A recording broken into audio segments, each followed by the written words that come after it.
Warriors are going up against the Papillion-La Vista Monarchs here on September 11th. It's going to be a great game to watch here. Some great weather. We thought we might be having some rain later tonight, but it's a little cool, little chilly game.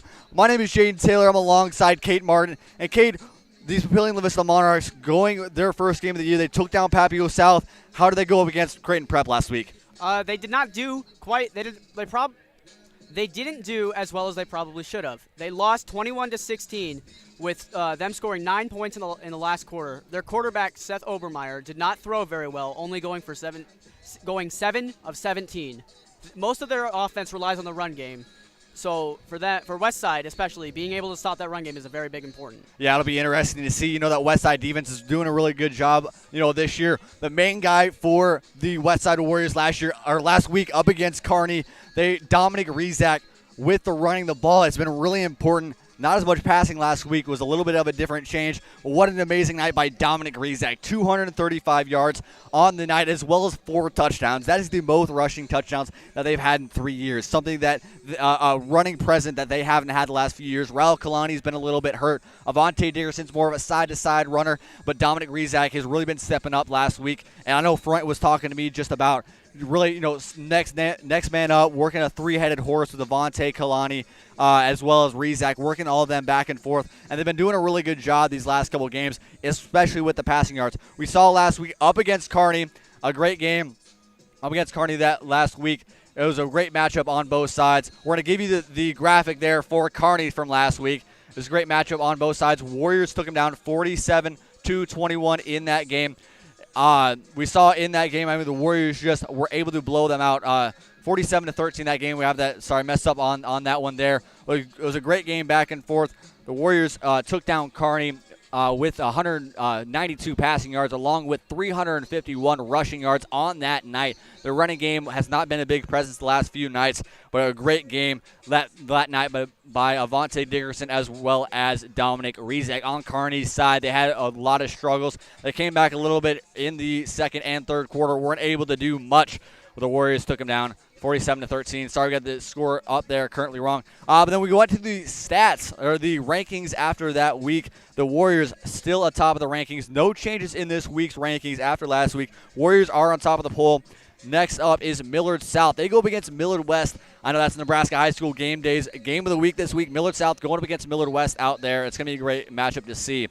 A lot of games here, a lot of matchups here. We're going to get you with the starting lineups here in just a little bit. We're going to be right back here with a great matchup back and forth. We're going to give you the starting lineups and some more breaking news from this week here on Warrior Television.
And welcome back. Here we are at Phelps Field. It's a senior night, wonderful night for football. The #1 ranked Westside Warriors are going up against the Papillion-La Vista Papillion-La Vista Monarchs here tonight. It's going to be a great game on both sides.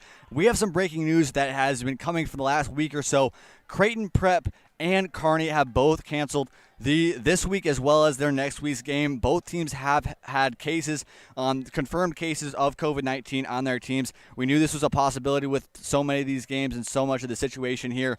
And the makeup games there for Bellevue West was going to be playing Creighton Prep on Thursday Night Lights. They were going to play North Platte. North Platte was going to be playing Kearney. They were going to match up with Bell West on a Friday night game. That game gets canceled as there was some cases on North Platte's team. That just got called earlier today at about noon, and it's a lot of games going in jeopardy. Both teams were not exactly sure on the specifics of how long North Platte's going to be out, as well as Creighton Prep and Kearney. But it's going to be an interesting thing to see what we're going to go on either way.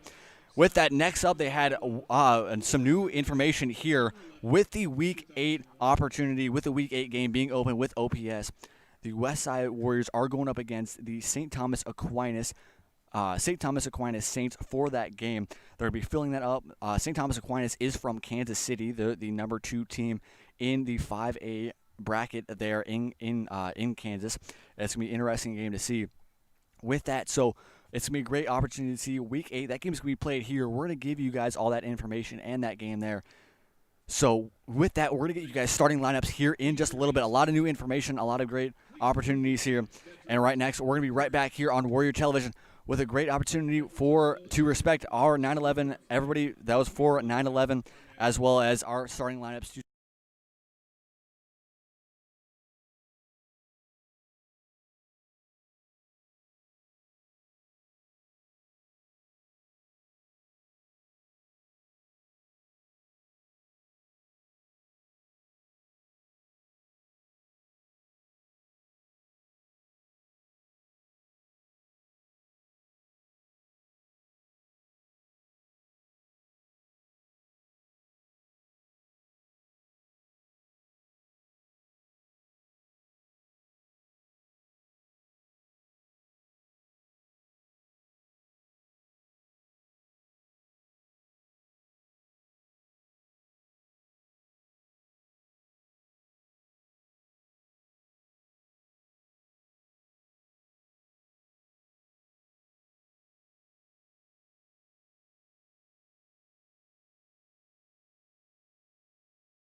It's one of 82 cards or something like that.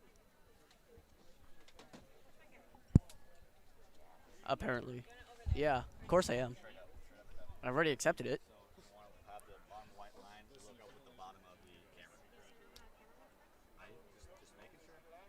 Dude, don't worry. I'm going to order prostitutes anyways. Yeah, exactly.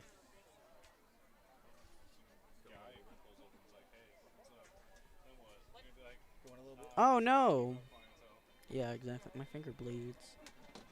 He's bleeding. At least there's a lot. I mean, there's a lot more people in the stands today, so that's nice. Too bad Maddie is here.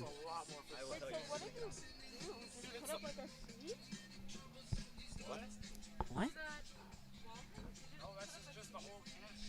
What do you mean? It's a canopy. Yeah, it came with the sides. You can put the sides on. Okay, so when we go in. I brought a canopy too.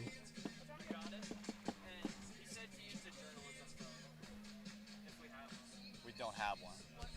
Do you have your phone? Download Twitter.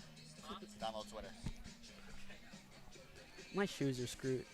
Because I don't know where Nate's at. So annoying. What? Yeah, yeah. Human ultimatum. Yeah. There's someone that was wearing off-white ones today. For some reason, they're like 180 bucks. I mean, they're. What's up? Yeah.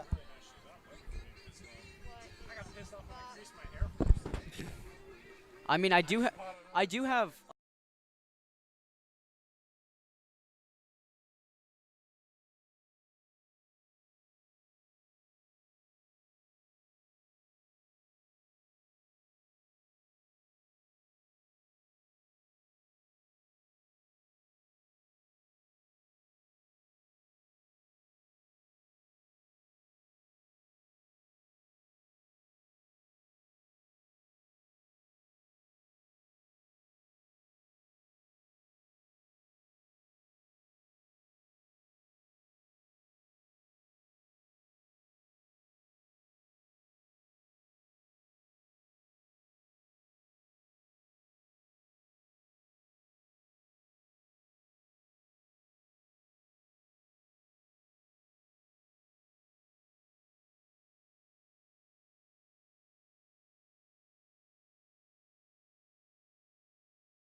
Don't do the extra point. Just wait till the extra point. Okay.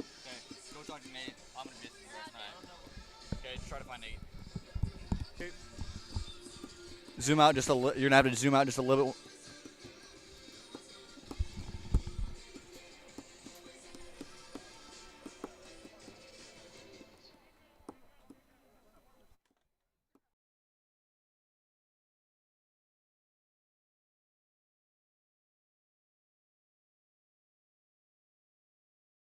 Never do that again. At least while I'm here.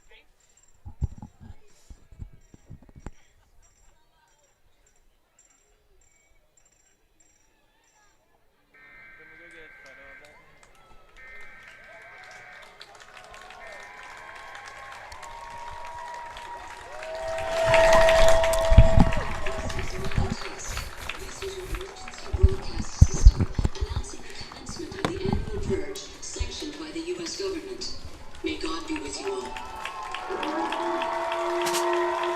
Now welcome to the field, your Westside Warriors.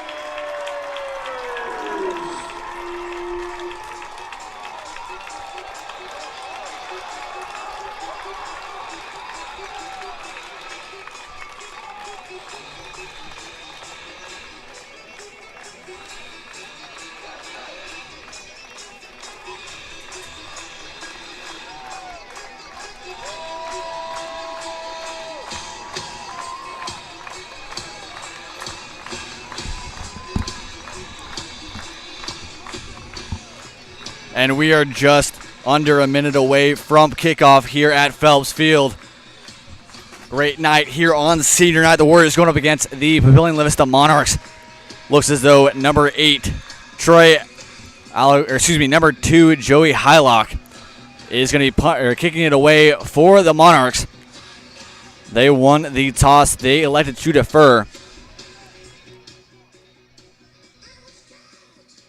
And most likely we'll see both Kobe Brett, Jack Wimmer, as well as Avante Dickerson back for the Warriors to start off this game.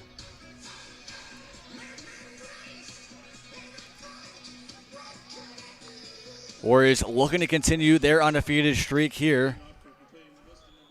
Papio looking to bounce back after a Creighton Prep loss.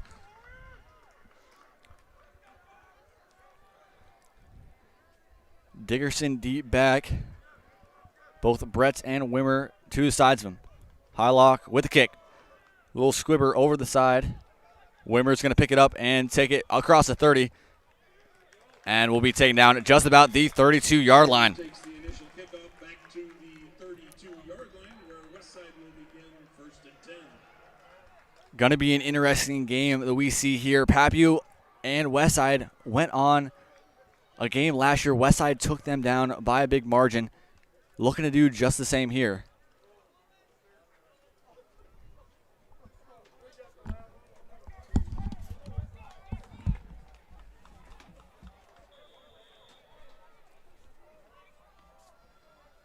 For Papio's defense, starting at nose, we have Jace Wheeler.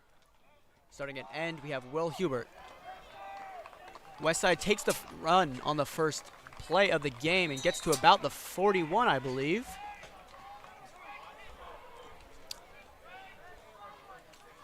Reeses takes the ball for 5 yards. Tackle by the interior line for La Vista. Continuing from Papillion-La Vista's starting lineup, we have Luke Lindenmeyer at tackle. Offensive linebackers Brady Dumont and John Brace. Mason Elliott, Lane Roth, and Hunter Floral as the middle linebackers. Westside runs again and gets to about the 41. Rizak advances the ball to the 41. I apologize on that last call. It was the 20. It was the 35. It was the 36. Getting about 5 yards on that last play. Yeah, Warriors working. Cole Payton under center. 3 out wide. Looks maybe some movement on the line. Flag on the play.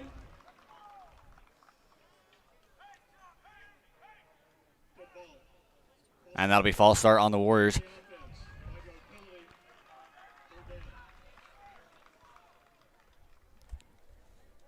Ideally not what you want to do on the first drive of the game. Yeah, we saw that recently. A lot of slow starts for the Warriors the last 2 games in the first quarter.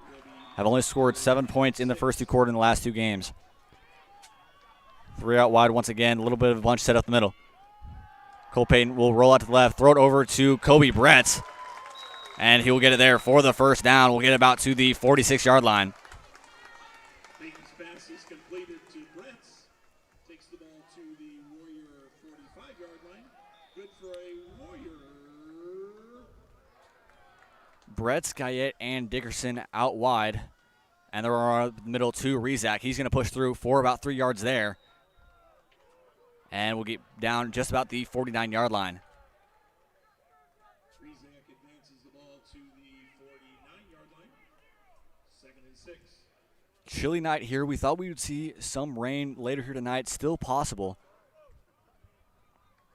We have a bunch set up here. Ben Radisha, motion over to the right. Cole Payton is going to step back. Going to look for the bomb over to Avante. There'll be a flag there. Looks like it's going to be number 19, Justin Wallace. A little bit too much contact there. Likely to be some pass interference. Dickerson wanted it. Seems like he'll get it.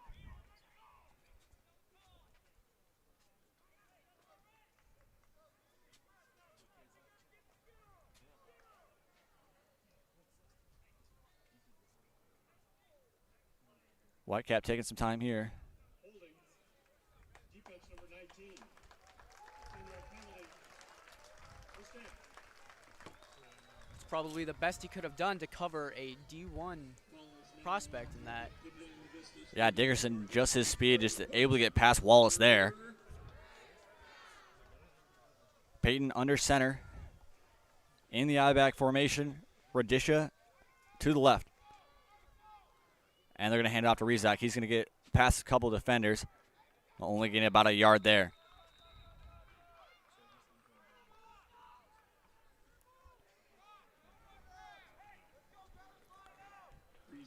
Warriors using a little bit more of the run game these last 2 games. 351 rushing yards last week.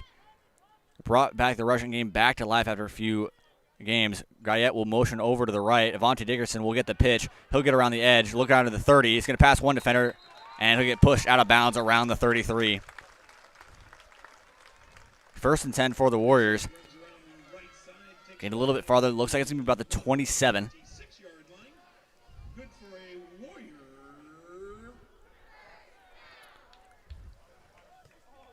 Likely going to see a lot of that. Guyette moving around in the slot. 3 wide so far. And then working bunch out of the middle. Dickerson. Excuse me, that's going to be Rezak out the middle.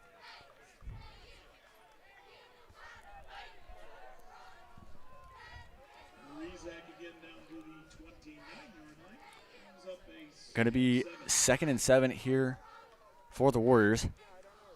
Looks like maybe a little bit of mist coming down here. Still 2 out to the right, 1 out to the left. Cole Payton steps back. Going to look for the slant over across the side. Tipped up and caught for the interception. Number 21, Caden Johnson with the interception there. Tipped off of a Papio defender. Payton's pass intended for Dickerson is intercepted at the And Payton gets his first turnover of the game. 1st and 10. Not what you want to see out of your first drive, especially when you're nearing the red zone. But Papio will look to bounce back and get some momentum here. 9 minutes left to go here in the first quarter. Pretty unlucky on that last play. Yeah, just a little tip drill there. Barely able to get it. Cole Price in the backfield. Seth Obermeyer. Motion over to the right. Run's going to be up the middle. And it's going to be a bunch of Warriors stacked up there. Not quite sure who to give it there. Might have been Radisha. Both Radisha and Bretz were on the tackle. Stopping this run game for the Warriors is going to be clinical if they want to win this game. Especially being able to stop. Cole Price there. Yeah.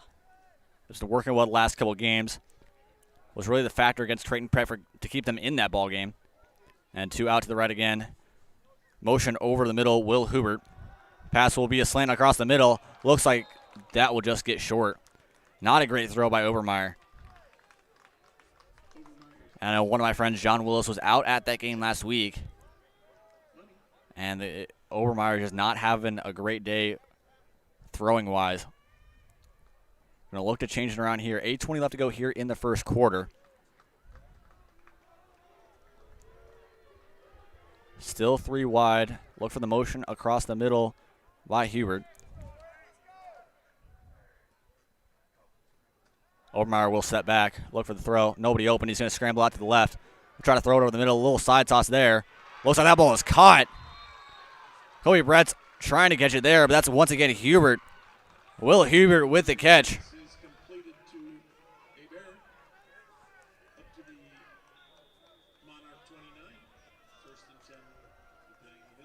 Will Hubert with the catch there. That's first down of the day for the Monarchs. Once again, a little bit more bunched up there. Nobody, 3 out wide. 1 in the slot. Price going to try to get something there. And he'll push his way to about 2-3 yards. And it'll be second down. Price takes the ball to the Monarch 31-yard line. Tackled by Warriors number 42, Conley. The Warriors secondary is something that has been crucial in recent games. Wimmer, Dickerson, and Brett usually doing the duties out there up against some of the top wide receivers in the state. Obermeyer going to hand it off to Price. He's going to try to run up the middle for a couple yards, and he's going to push it down to just about the 42-yard line. And it'll bring up just about 3rd and 2. Takes the ball to the 35-yard line where it brings up 3rd and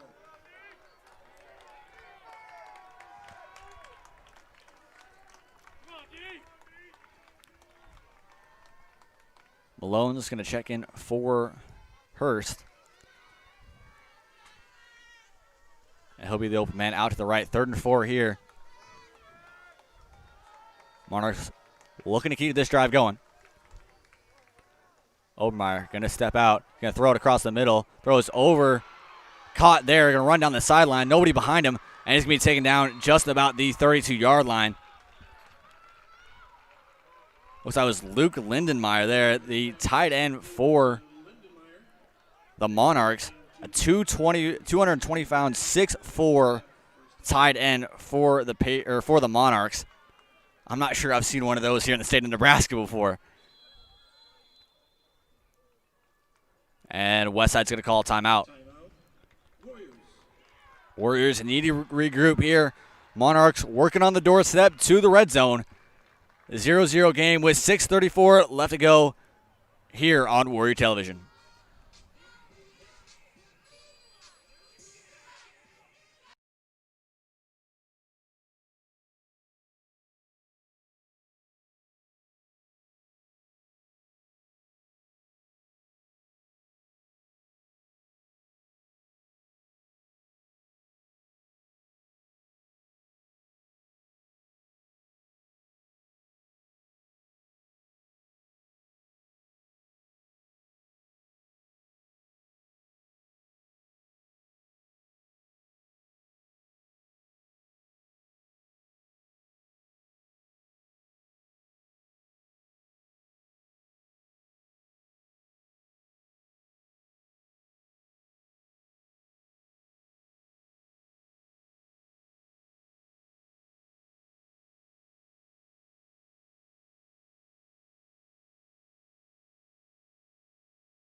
First and 10 here for the Monarchs. Going to be a wildcat play.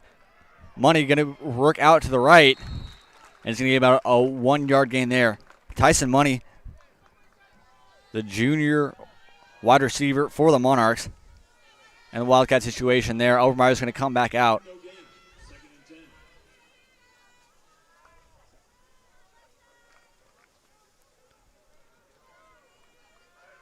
and 10. Obermeyer and Price in the backfield. 3 wide once again for the Monarchs. Going to hand it off to Price. He's going to run out to the left. Try to get one past one defender. And it's going to be brought down. They'll still be pushing through a couple defenders.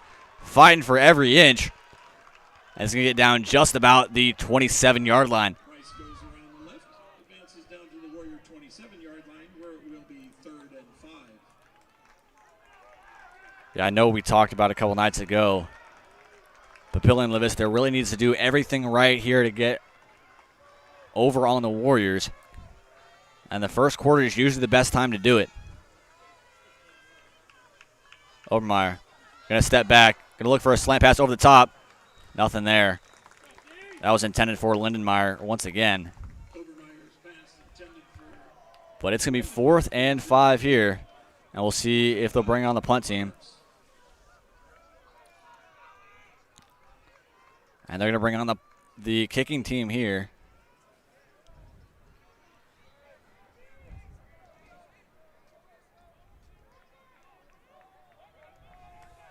Will attempt a 44-yard field goal.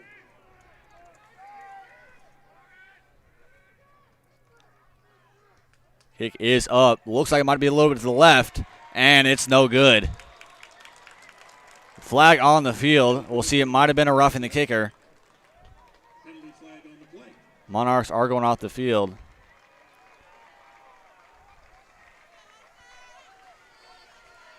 Looks like it might have been a roughing the kicker there. That would be a first down for the Monarchs.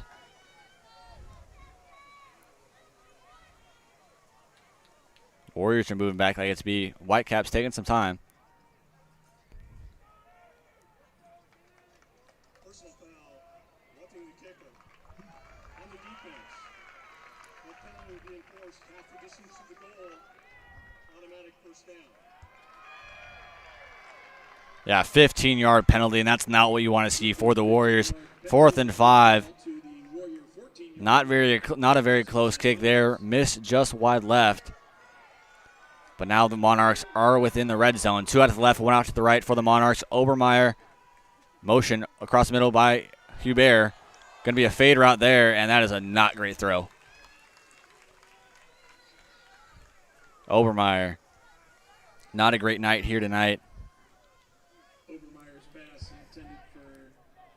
Obermeyer usually struggles on the throwing, so being able to get that pass down onto his receivers is going to be a very important thing that he must do to win this game. Yeah, he's only 2 for 4 in this drive, but his misses have not been great. 2 wide, going to be up the middle to Price. He's going to try to get past a couple linemen, and will gain just about a yard. Going to be 3rd down with about 5 minutes left to go here in the first quarter.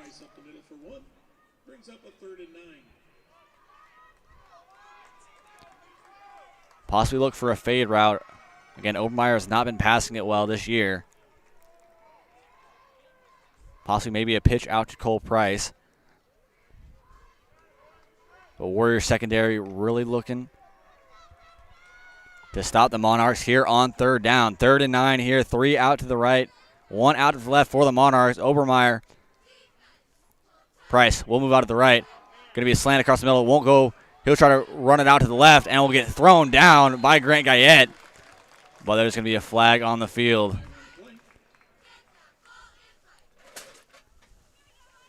We'll see what it is. Might have been a holding call. Saw a little bit of a tug, but not much there.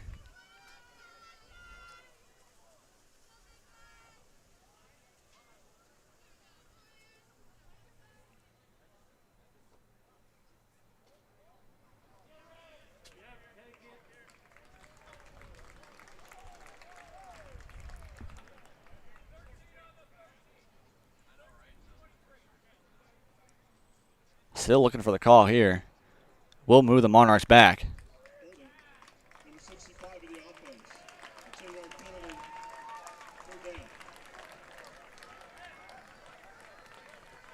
3rd down. Gonna move them back. Good call there by Freund. Gonna be 3rd and 20.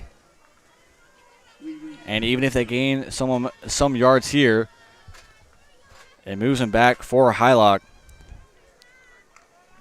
to even have a chance at kicking it through.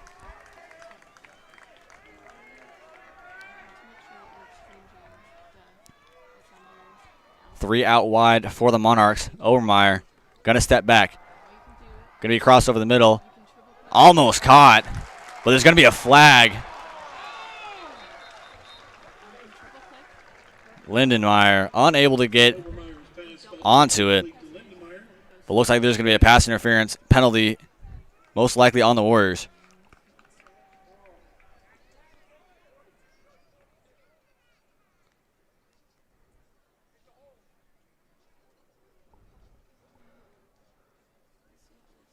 Quiet one here tonight at Phelps Field.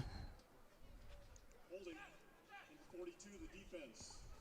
10-yard penalty. Third down. Tommy Connolly on the penalty there.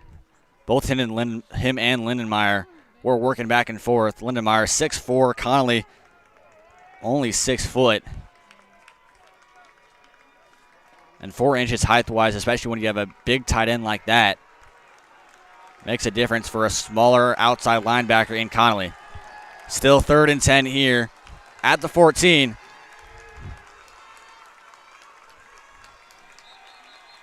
Trying to audible there, but they'll just take a timeout. Monarchs not quite sure what to do. They're going to take a break, figure out what play they're going to need. 3:56 left to go here in the first quarter.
Third and 10 for the Monarchs.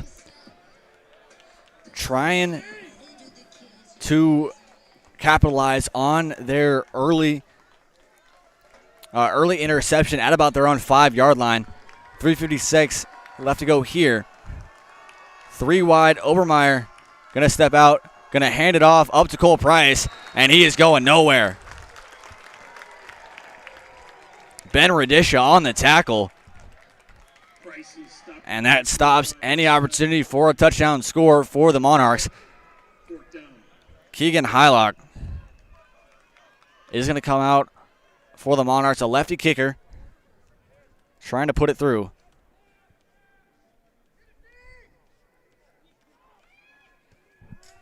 That one is up and just barely in.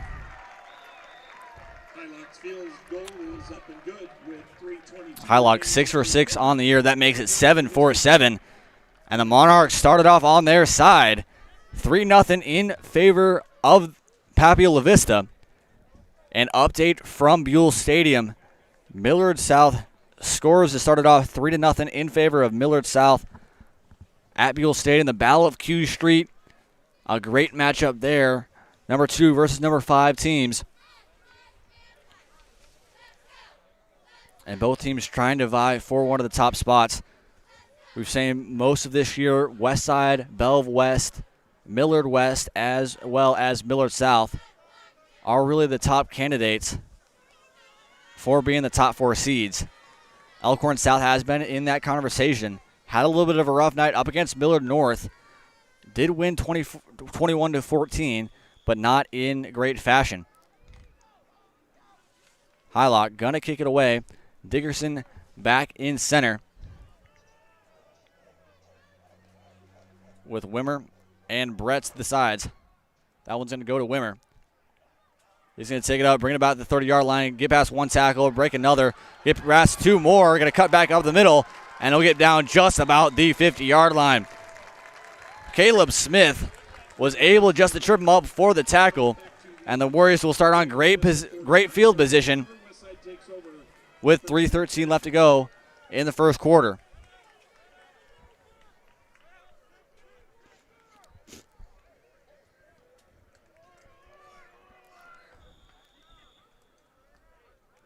3 out wide to the right. 1 out to the left. Rizak to the left of Peyton.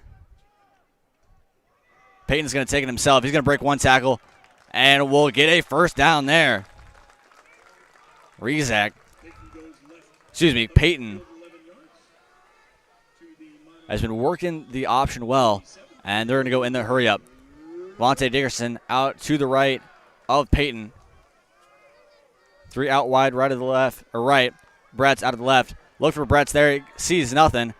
Still looking outfield. Cole Payton's going to take it himself. Get past 1 defender, and we'll get about 9 yards there.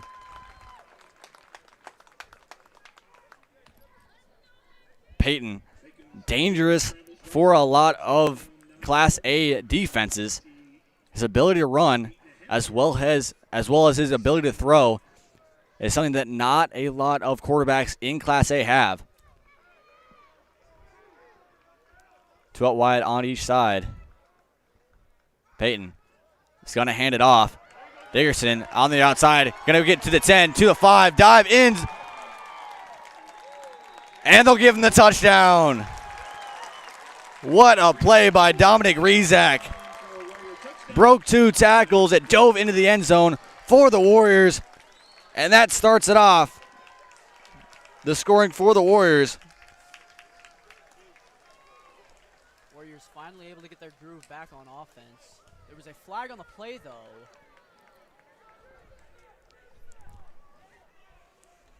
We'll see what the call is. It looks like to be against the Warriors. Holding on Kobe Brett. Not what you want to see. You saw earlier some points for the Monarchs. Started off with a flag. And the same thing here. Takes away.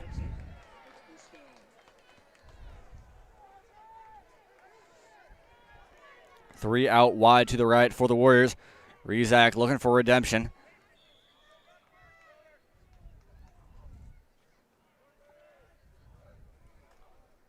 He's going to hand it off to Rizak once again. Not much to go there. Going to get past 1 tackle. And we'll gain about 3 yards.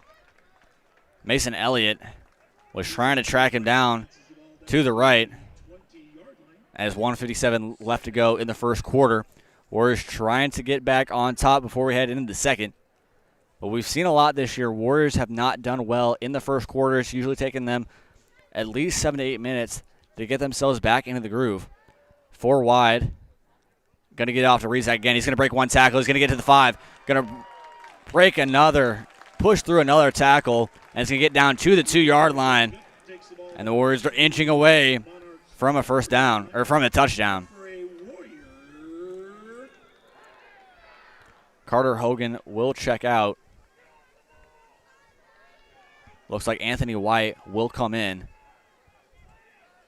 White and Cedric Haywood out to the left. Cole Payton under center.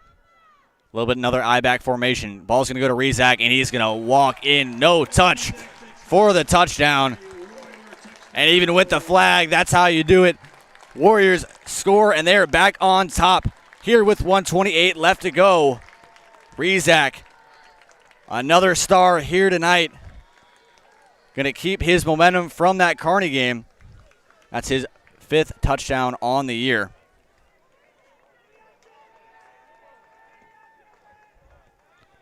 PAT is good. And it's 7-0 in favor of your Warriors.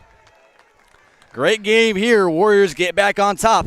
1:28 left to go here in the first quarter.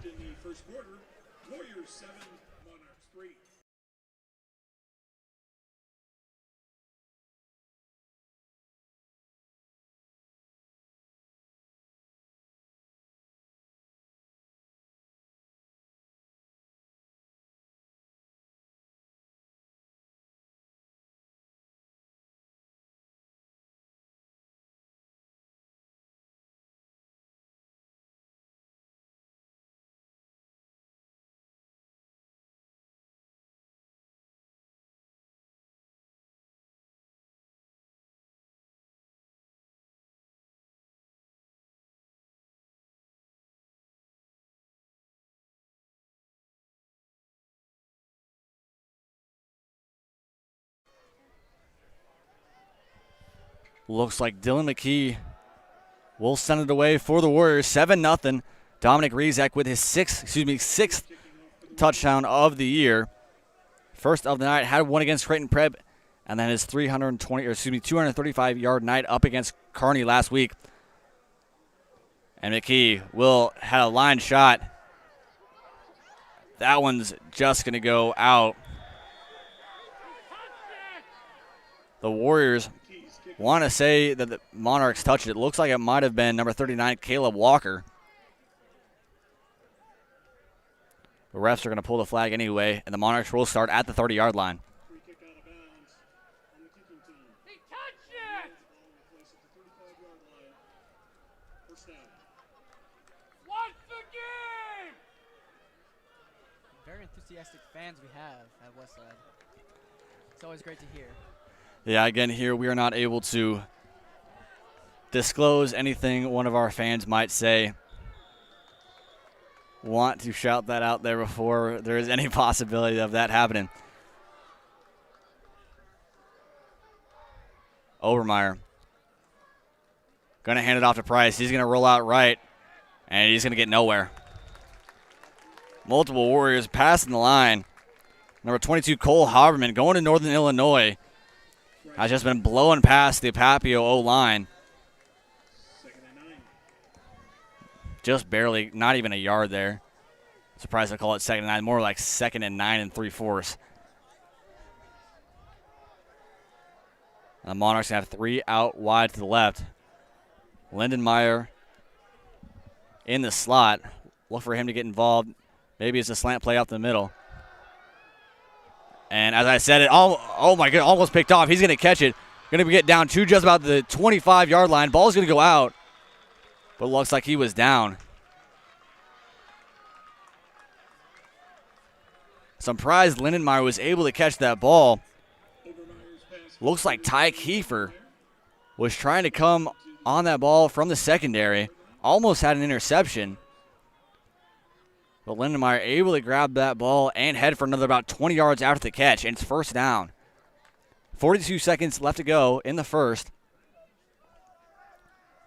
Monarchs looking more of a bunch package here. 2 out wide to the right. Might give it out to Cole Price. Motion over to the left by Hurst. Going to put it up to Price. He's going to get past one defender, and he's going to roll down to about the 22. Warriors defense was a little shaken by that last play. 18-yard line. Second and 3. Yeah, not what you want to see early for the Warriors. 25 seconds and counting left to go.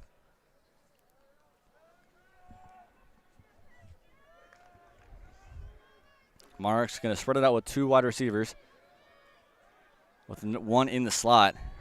Hubert in the slot, Obermeyer going to hand it off to Price. He's going to roll out to the left. Looks like there should have been a holding call there, and there will be. Lindenmeyer going to get the hold, but that ends the first quarter. On the left end. Flag on the play. Yeah, Lindenmeyer holding on to one of the Warriors out to the left. We have that down as Tristan Alvano. I'm not quite sure that is him.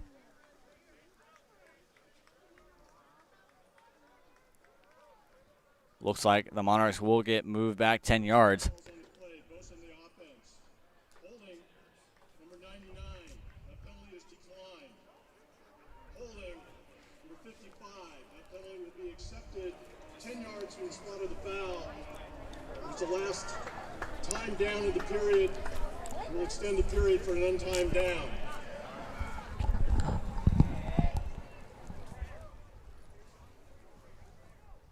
So we'll keep. Clock's going to be back. Going to stay Ball placed down on in the first quarter. Going to be one untimed down. where it will be second and 18.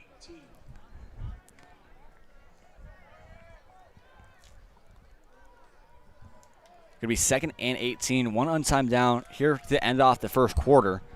2 wide to the right. Mason and Malone out to the right. Obermeyer. Hubert will cross in motion. I'm not sure who that was thrown to. Obermeyer threw it into the ground. Was getting pushed out of the pocket. Might have been Confused why there's no intentional grounding. Whitecap possibly looking to call it. He was not quite out of the pocket. Had a couple Warrior rushers on him.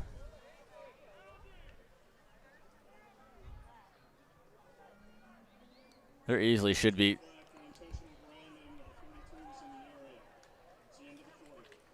They're going to say no intentional grounding there. Hubert was not past the line of scrimmage. So a little bit of confusion there, but nonetheless, that's the end of the first quarter.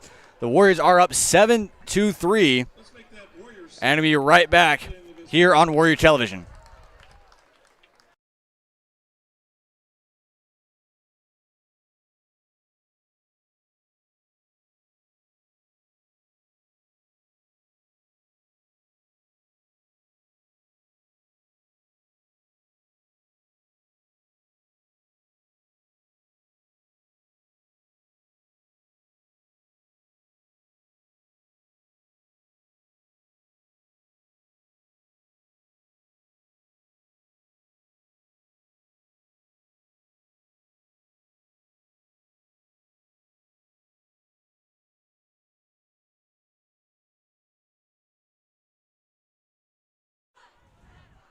Third and 18, bunch set for the Monarchs. Stool out wide to the right.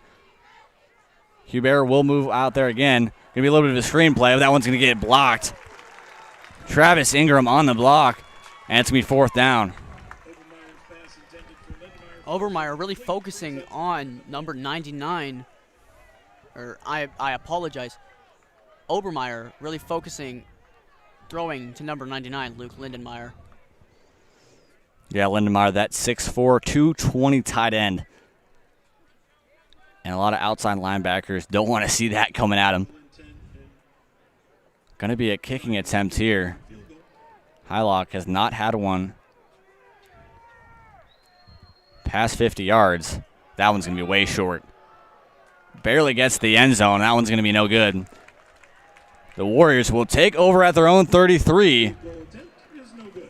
Looking to pull out in front. We're going to give you guys the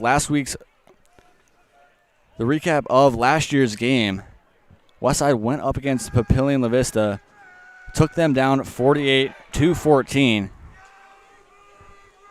Going to give you guys a flashback here. The Warriors took down the Papillion-La Vista Monarchs last year 48-14. Grant Taggy as well as Cole Payton had great outings that game.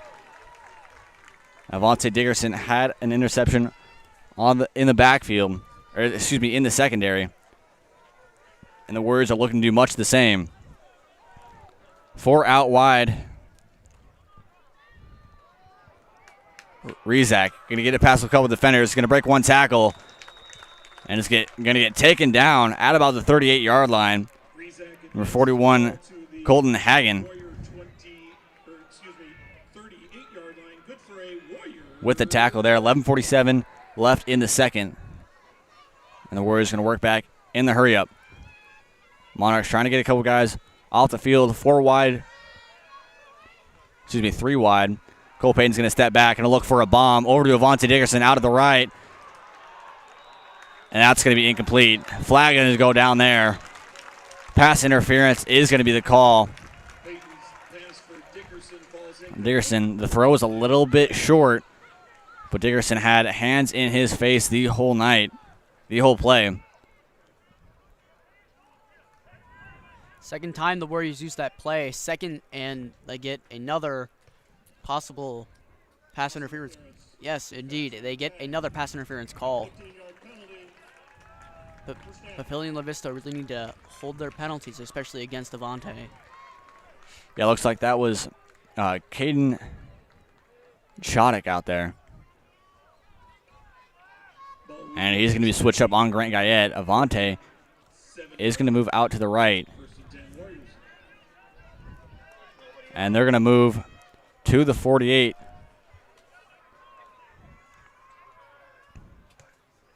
Payton fakes the handoff. He's going to take it himself. He's going to roll out to the left, cut back up the middle. Break deck, one tackle.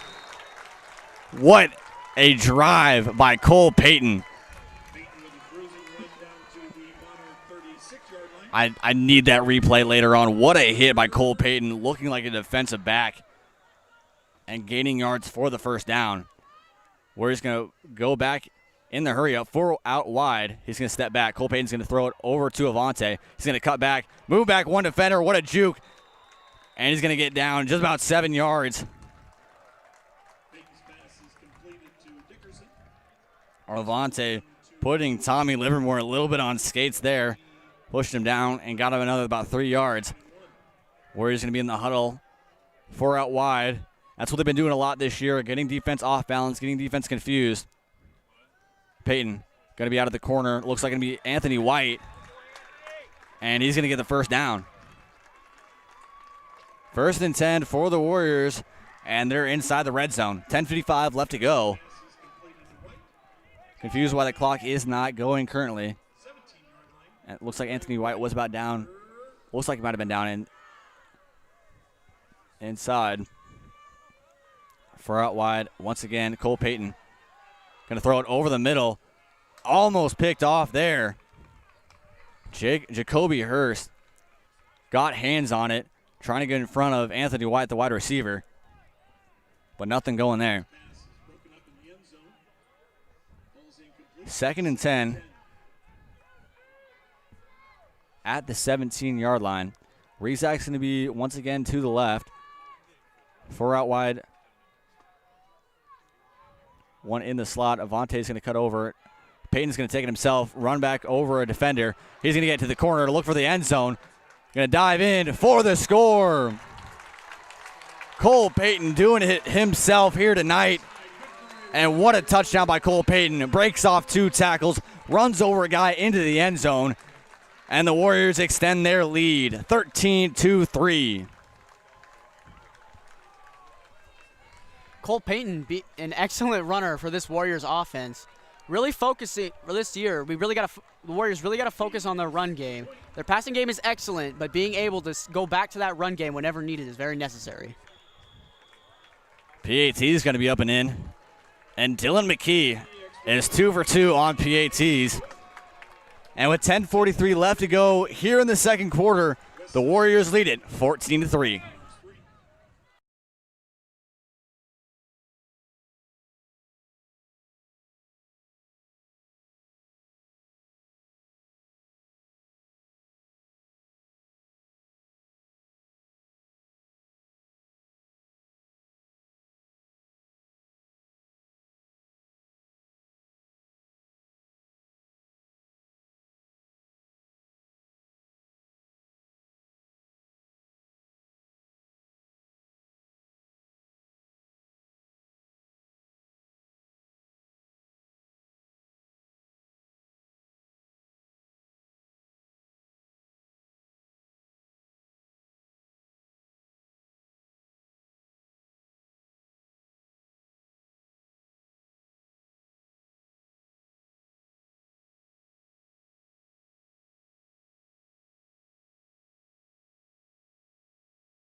(14-3), 10:43 left to go in the second quarter. Dylan McKee is going to send it away.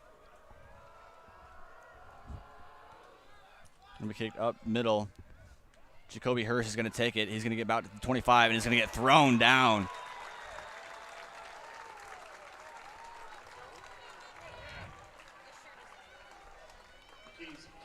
The Monarchs will start it off at their about 25-yard line. Ty Kiefer with the tackle there and threw down Jacoby Hurst.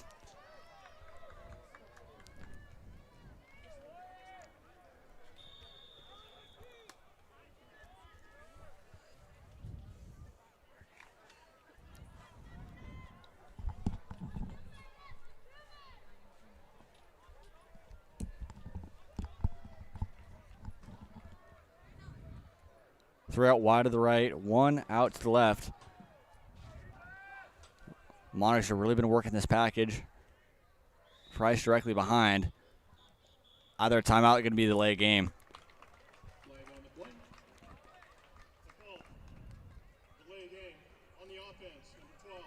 Not what you want to see right to start off their drive.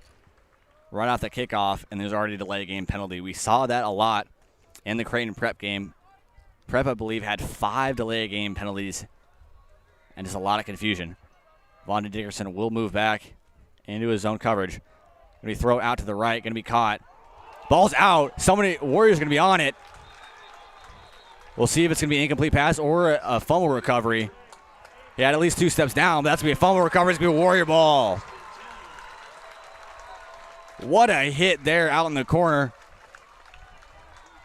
Cole Price unable to get to it. Caught the ball, took about a step, and it got hit hard, and that ball was dropped. Guyette, the junior, with the recovery. And the Warriors will get it back in the red zone. Not really the best pass for Obermeyer there. His receiver had to really reach down to the ground and couldn't really get his feet set. It was unfortunate. Yeah, probably not able to have as much hold on to it as he usually likes to. Kobe Brown's going to come into the game. Going to be tossed out to Rezak in the right. He's going to be stuffed up a little bit. Maybe a gain of a yard.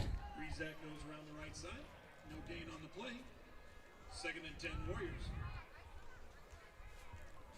So 14-3. And Kobe Brown is coming in for the Warriors. Not sure if Cole Payton might have gotten hurt. Nobody at the table.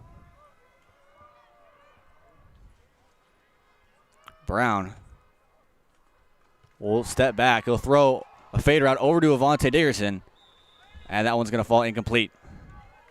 Brown's pass intended for Dickerson falls incomplete. Brings up 3rd and 10. 3rd and 10 for the Warriors. Still not quite sure what happened to Cole Payton. Nobody on the tent, nobody looking like they might have been injured. Freund might just want to see what Brown can do in the red zone. 3 wide for the Warriors. Brown going to throw it over to the left. Avante Dickerson with the catch, going to toe tap, and it'll be down about the 2-yard line. Great cutback by Avante Dickerson, and the Warriors inch just closer to extending the lead.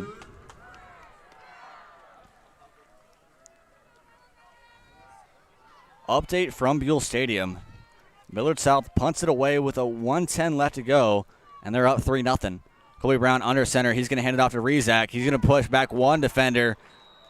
Not quite into the end zone. We're going to get bound at just about the 1. Right side for a tough 2 yards. 2nd and goal Warriors. 9 minutes left here in the second quarter. Warriors looking to extend their lead. Brown under center, Radisha and Rezak in the backfield. It's going to be a fullback run to Ben Radisha for the touchdown. Warriors with their 3rd touchdown, rushing touchdown of the night, and they extend their lead. 8:47 left to go. Dylan McKee going to look for the PAT. What a start to the night for the Warriors. A little bit of slow first about 8 minutes in the first quarter, and they've lightened it up. 21-3 in favor of the Warriors. It's going to be a great game to see here. Warriors will play here against Papillion-La Vista, then we'll go to Papio South next week at Foundation Field.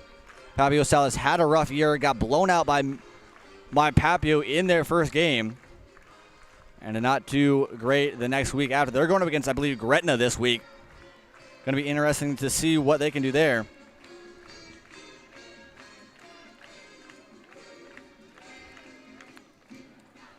The big games this week were going to be a mix of Prep and Bell West. That game, of course, getting canceled. Millard West and Millard South. Easily the game of the week.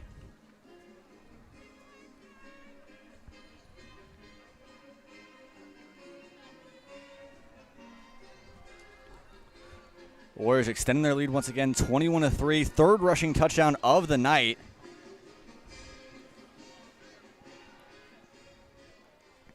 I'm going to look at here 123 rushing yards versus Papio's 19 rushing yards here tonight. The Monarchs have worked it back a little bit with their passing, but have not been able to get in the red zone so far. Dylan McKee going to send it away. Over to Jacoby Hurst once again. Going to go up the middle, going to cut out to the right. Going to get back one defender, but will get down at just about the 28-yard line.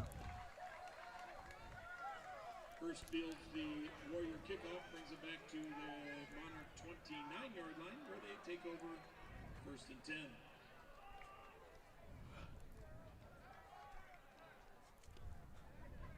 On comes the Warrior defense, looking to improve on some struggles in the first few drives of the game by Papillion-La Vista.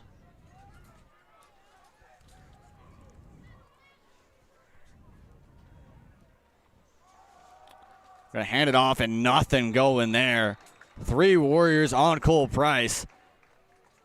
Looks might have been about a loss of a yard or 2. 2nd and 11.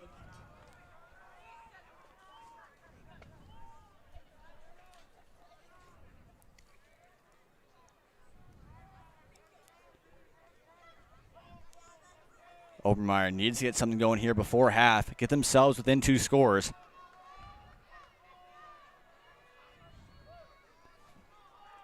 Obermeyer 3 out wide. Cole Price in the backfield once again. They've been using that setup most of the day. Tipped up, and it's going to get down. Obermeyer with a little bit of a sideways throw. Sidearm throughout this game and has not been doing well. That makes it 4 for 10 for Obermeyer here tonight. Has not had a lot of passing yards. Obermeyer only 93 passing yards on 4 completions. They have that one about 50-yard pass play up the middle to Lindenmeyer, and that's been really about it. Obermeyer going to step back and look for another throw. Going to go out to the left, and that'll be caught by Tyson Mahoney. Cole Payton in coverage out there along with Avante Dickerson, and Avante just rarely getting beaten back to the ball. And Money gives the Monarchs a first down. 7:43 left to go. Monarchs taking a little bit of their time. They do have a lot of time here with 7 minutes. Might want to see if they can get a big drive and see if they can stop the Warriors from even having any kind of chance. Guyette going to reach back. Going to go over to Avante Dickerson. He's going to look for the interception, and he'll get it. And that is why Avante Dickerson is a D1 recruit. Great speed out of the side, and Avante gets his first interception of the game. Warriors will take over at their own 16. Obermeyer trying to fling it out, just got it too far enough. And Avante able to pick that ball off. The return was about -3 yards, but nonetheless, Warriors get the ball back, looking to extend this lead even more. And it looks like Cole Payton's quarterback day might be done. Colby Brown is working under center. And the Warriors are working at that I-back formation. Rizak's going to get that handoff. He's going to push back one defender and work for about 5 yards.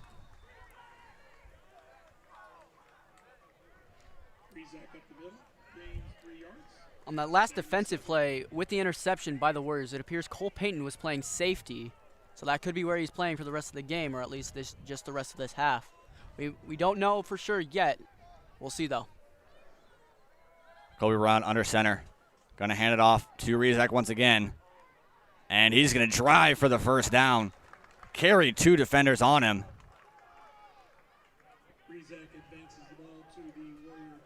And that'll be a first down for the Warriors. 6:42 left to go in the first half.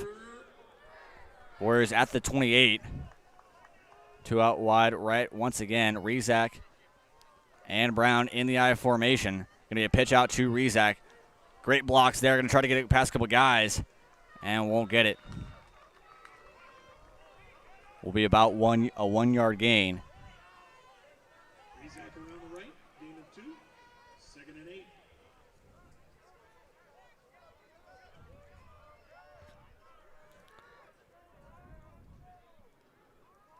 One out wide, one out left. Brown is going to hand it off once again to Rizak. Been getting the ball a lot here today. Been taking a lot of punishment, but is going to drive to the first down. Broke off 2 tackles and dove. And they're down just at the line. They're going to call it a 3rd and inches. 47. 3rd down. Timeout on the field.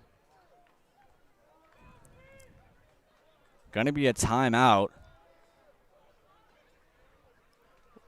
Possibly looking to bring out the chains.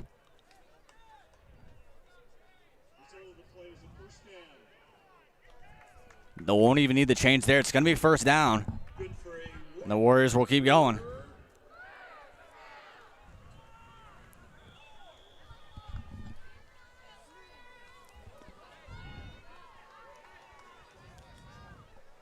Brown looking for the play. 18 seconds left on the play clock.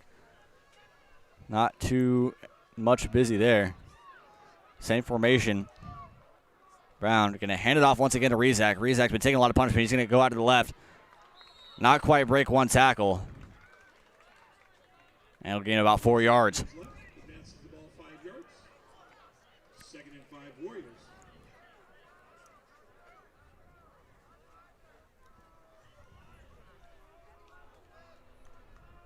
Kobe Brown under center. Early movement there. Looks like it might be a delay of game penalty. That'll be on Bo Lucas.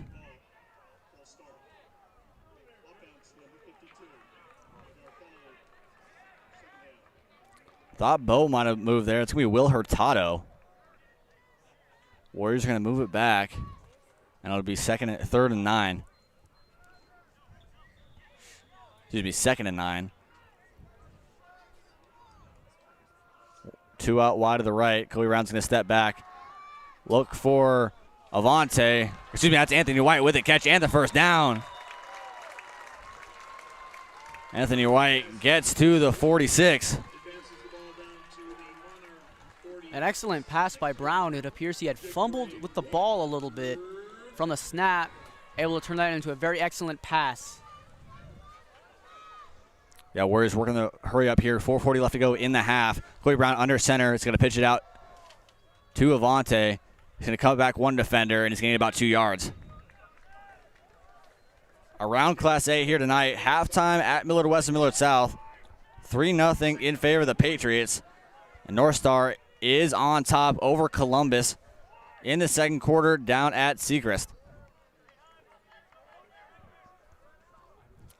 Another pitch out to Avante over to the left. Going to get past 1 defender. Going to try to get to the corner. Flag on the play. Looks like might be another holding call.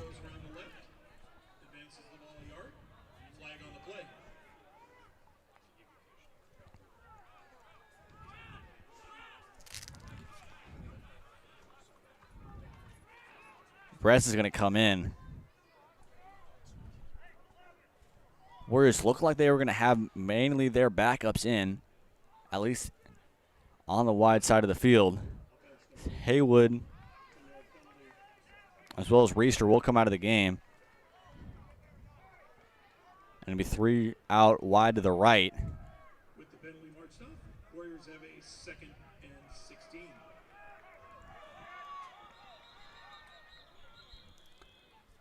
Dickerson, Guyette, and White out to the right.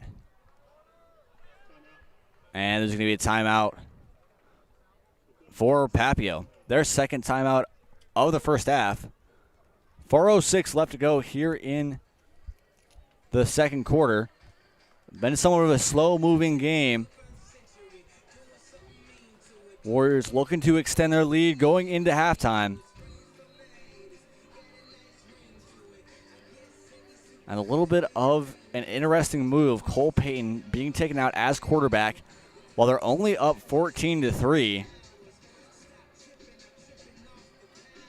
Kobe Brown, a junior this year, would be taking over the quarterback duties next year. The 3rd quarterback in the set for the Warriors. They both move a little bit of Travis Ingram as well as sophomore Ty Kiefer. I know Frank wants to work Colby a lot throughout this year to get him more reps, to be more prepared in some blowout games. We saw that against Kearney later in that Kearney game, and we saw that against Prep. But a little bit early here, up against Papio. North Dakota State, where Cole Payton committed earlier this year. Has been wanting him to look at a couple other spots, both a defensive back spot, safety spot, as well as some special teams opportunities. Pass going to be across the middle to Guyette. He's going to get hit hard. But possibly will be just short of the first down, be about 3rd and 3. That'll be a 14-yard gain there from Guyette. Slant pass across the middle to Guyette. That gets him just closer to the first down. Chloe Brown's going to step back once again. Going to be slant passes over to the right, and that one's going to get down. Some extracurriculars there by Carter Hogan and Justin Wallace. But that's going to be 4th down. Warriors are in a situation to go for it, especially with it only being an 18-point game. They need to keep it going here. Not likely that Mormino or McKee would be able to hit one past 55. And bunch upset here. Brown's going to step back. Look for the screen pass. And just short to Avante Dickerson. That's going to be a turnover on downs. Flag on the field. Looks like most likely to be on the offense. Legal formation on the offense. 5 players in the backfield. That penalty is declined. Result of the play. First down. Yeah, a little bit of a bunch setup there. Had 3 wide receivers behind the line of scrimmage in the backfield, as well as Brown and Avante.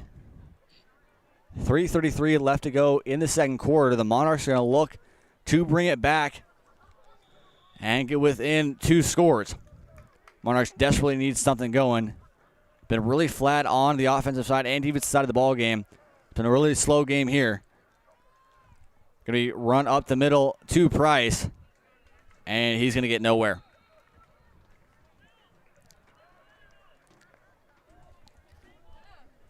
Price advances the ball 1 yard.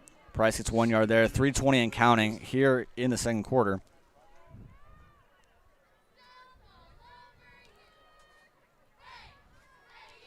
Obermeyer up to 107 yards on the game. Price only has 18 yards rushing. It's been a slow night for the Monarchs. 2 out wide once again. Same formation they've been running all night. And they're going to run it up the middle once again to Price. And he'll gain about 3 yards there. Surprised the Monarchs aren't having a little bit more anticipation here. They needed 60 yards. And with a running clock with 2:42 here in the second quarter, it's 3rd and 6. And the Monarchs have really just been lackadaisical. Not too much time working here. Clock will start once again, 2:37. Going to be 3 out wide to the left. Lindenmeyer for a possible movement there. Seth Obermeyer's going to step back. He's going to throw deep pass. And that one's to nobody. Obermeyer really struggling throwing tonight. And that was a wasted drive. Not what you wanted to see. Getting it back on turnover and downs, having one really good chance at possibly getting back in this game. And they just failed 3 straight plays.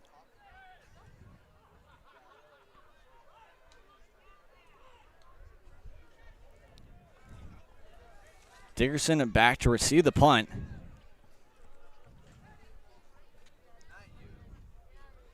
And it's up and away. Dickerson catches about the 24-yard line. He's going to roll out to the inside line. He's going to pass one defender. He's going to get to the corner. He's going to pass another, and he is gone.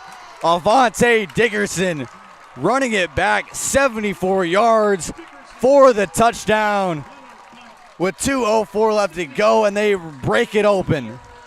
Avante Dickerson with that speed breaks open a 74-yard run. And this half isn't even over. Avante did that quite a bit as a freshman, sophomore, and junior, and continues to do it into his senior year. Just a gem of a player and a very good teammate as well. Yeah, I know a lot of Nebraska fans really wanted Dickerson to go to a hometown team. elected to row the boat and go to Minnesota. And PJ Flex got a special player coming there. PAT going to be muffed around, going to be run out of the right, going to try to get into the end zone, and nothing going there. Botch snap. Carter Hogan tried to get around the edge, but the extra point attempt is no good. 27-3 in favor of the Warriors. 2:04 left to go here in the second quarter.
(27-3), 2:04 left to go in the second quarter. It's been a fast second half. And Dylan McKee sends it away. Jacoby Hurst going to catch it again. He's going to roll out to the outside. Going to cut back to the in. Going to make a juke on Jack Wimmer. Going to get about to the 31-yard line. Try to move it back in. And Ty Keever will take him down. Ty Keever and Michael Zimmerman on the tackle. But Jacoby Hurst broke a little bit of the ankles of Jack Wimmer. A lot of time for the Monarchs. They're going to need some big passing yards. They're going to need some big plays, what they haven't had so far. But they're going to need it here to possibly get back in this ball game. 27-3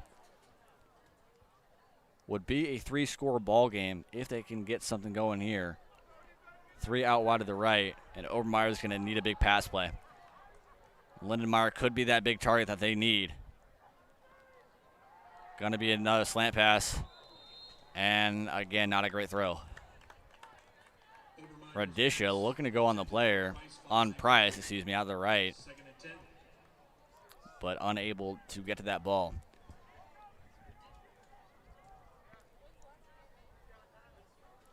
Obermeyer 5 for 13 on the night passing. And not a lot of them have been a lot of big gains.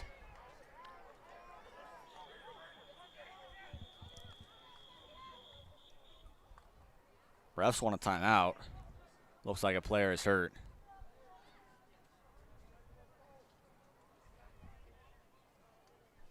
Not quite sure who that is out the middle. Looks like it might have been Anthony White. Something in his leg. Not what you want to see, especially in week 3. Warriors battled some injuries with one of their top running backs last year. Especially on senior night, don't want to have a guy go down.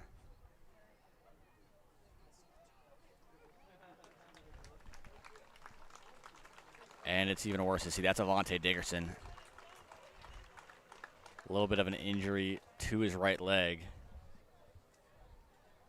No matter how severe that is, I'd be surprised if he's going to be back in this game. Avante fell down with somewhat of a leg injury. Having a little bit of a hard time walking, not limping too much. Looks like it might have been a cramp. 2 back for Obermeyer. He's going to fake the run, and he's going to get taken down. Number 10, Ben Radisha, and number 8, TJ Ingram on the tackle. Going to be a half a sack for both of them, and clock is still running. Obermeyer needs to get something going, needs to get in the hurry up. Be surprised here if they can get anything going, but what a sack. What a debilitating sack by Ben Radisha. Going to be 3rd and 19 here. They're going to be in need of a big play just to get to the first down, much less even put themselves even close in the field goal range. 1:16 left to go here in the second quarter. 2 out wide. 2 in coverage for the Warriors. But Cole Price is going to move it up for about 3 yards. Price advances the ball. That's going to be 1:03 left to go here in the second quarter. And the Warriors are going to take a timeout. 1:03 left to go here in the second quarter. Warriors looking to possibly even tack it on. Going to be 4th and 15 for the Monarchs. This game has been vastly in favor of the Warriors here so far.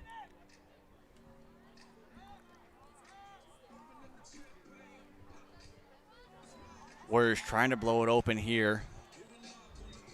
Avante Dickerson on the bench, looking to see something in his foot. Might have been a cramp, might have stepped on his ankle. Punt team's going to come on here. 1:03 left to go. With Kobe Brett's back, most likely to set up about the 35, 30 or 35. With a good return, could bring it out to about the 50. Yeah, Brett's will start off at about the 35. And the Monarchs are going to try to punt it away. Haywood and White on the punt coverage. And it's going to be sent away. High kick. Look about a shank kick. Going to be in the middle of the field. That one's going to be touched. Wow, that was not a great kick for the Monarchs. Going to go back, and the Warriors are going to get it in Monarch territory. 53 seconds left to go. It took 10 seconds out the clock. But the Warriors got a good chance to blow this game open even more. 27-3, easily could bring it out to 34-35. Warriors going to work. Looks like they're going to work the Wildcat. No, excuse me. Cole Payton's going to come out. Colby Brown went out. Payton is back in. 3 out wide to the left, 1 out to the right. Going to be passed over the middle. That ball's going to get dropped. Freud wanted a pass interference call there. The diving attempt is no good. 49 seconds left to go. 2nd and 10. Warriors do need about 15 more yards to get themselves into field goal range. And Cole Payton's going to step back. Going to throw a slant over to Kobe Bretz. He's going to get about 3 there. Going to try to work towards the inner sideline. But will stay back in. 37 seconds and counting. 30 seconds and counting. Pass out to the left. Carter Hogan is going to get past one defender, and it's going to get pushed out of bounds. And that'll bring up 4th down. Clock didn't quite stop. They could possibly put a second or two back. Hogan got out of bounds. There's about 23 seconds left. 19 seconds left on the clock. But the Warriors are going to call a timeout. Their final timeout of the half is going to be 4th and 5. Vista 36-yard line, 4th down Warriors.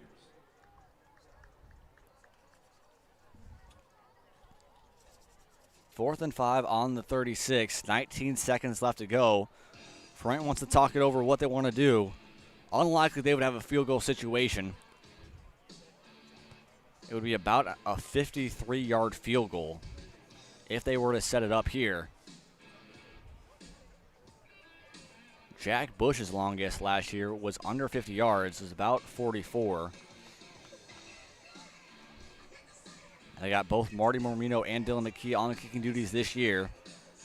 Likely that they'll go for it. Cole Payton will be the quarterback. Dickerson still on the bench. Going to be Guyette, White, Rezak, and Brett. It looks like Carter Hogan in the slot.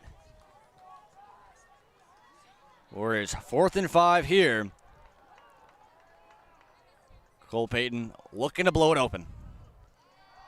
Payton's going to step back and throw a fade route to the outside. Excuse me, a cutback route for Kobe Bretz. He's going to catch it and he's going to stay in or going to get out of bounds. 14 seconds left. Going to be a 1st down. They're down at the 22-yard line. Going to look to keep it going in the hurry up. 14 seconds left. 3 out wide to the right. Cole Payton going to look to the right. Going to cut back to the middle. He's going to get past a couple defenders. Going to switch out. Going to roll out. Going to get a throw to the end zone. And that one's going to go too far. 5 seconds left. We'll see what Frant wants to do. Still a little bit of an iffy one if they want to kick it. And they're going to go for it. 5 seconds left. Most likely going to be the final play of the game. And they're going to bring on the field goal unit. 23 seconds left. They don't have a timeout. Excuse me, 17 seconds left on the play clock. 5 seconds left here in this game, or here in this second quarter. Dylan McKee from the left hash mark. Going to look to get open. 5 seconds left on the play clock. They're going to get away. Dylan McKee with a hard shot. And it's good. Dylan McKee just barely gets it into the left crossbar. And it extends the Warriors' lead 30-3. And that ends the half here at Phelps Field. The Warriors up 30-3 going into half. And we'll be right back here to give you guys the dance team to start off this halftime show.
Welcome to the field, the 2020 Westside Warrior Dance Team.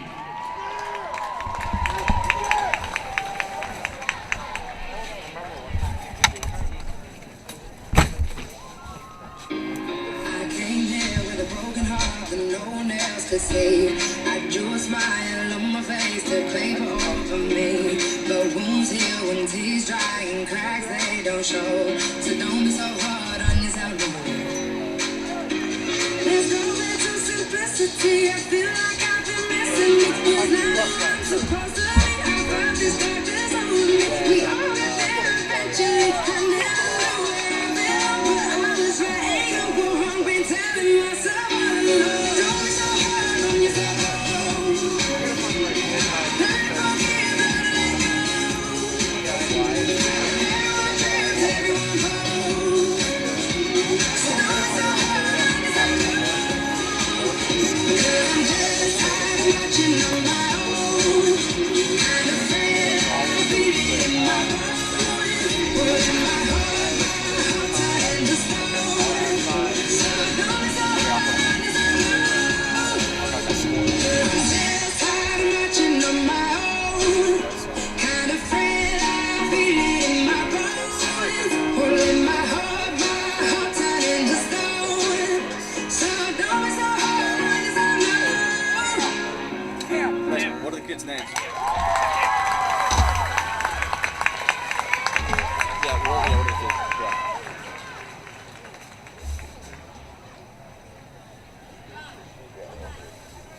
All right, cool. Ladies and gentlemen, if you could direct your attention to the north side of the field. Tonight we honor 2 elementary students for their hard work and dedication to being great students as we start this school year. Tavion Walker, a 6th grader from Westbrook Elementary, is being recognized by Principal Tyler Hodeby for stellar participation both as an e-learner and when he is at school. Gavin Godfrey of Westgate Elementary was nominated by Assistant Principal Jay Elliott for his commitment to learning and being an enthusiastic and positive influence on his peers. Let's give a wave to the audience, guys.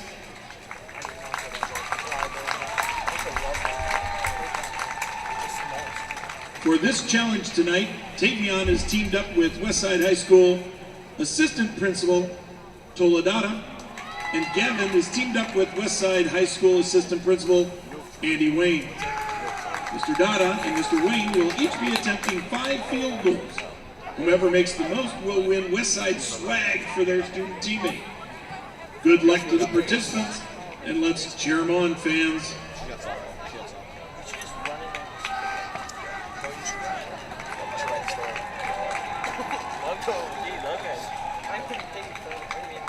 It's just a Papillion story. Yeah. I can try. Just a little wide. If you make a story about this today, then you get for like 2 points because he's crossed up 2 teams. Plus you tweeted tonight, so you get for a while. Oh, rejected.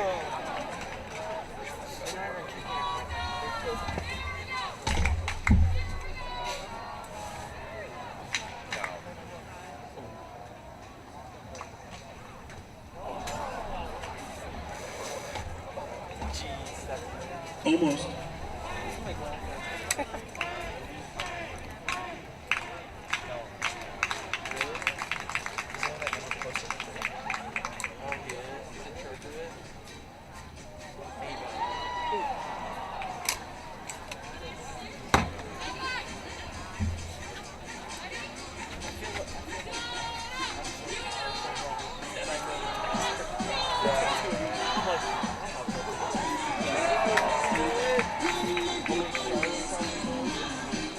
Was that in, team?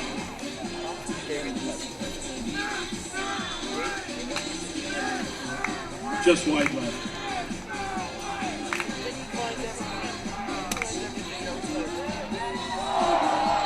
Oh, another one rejected.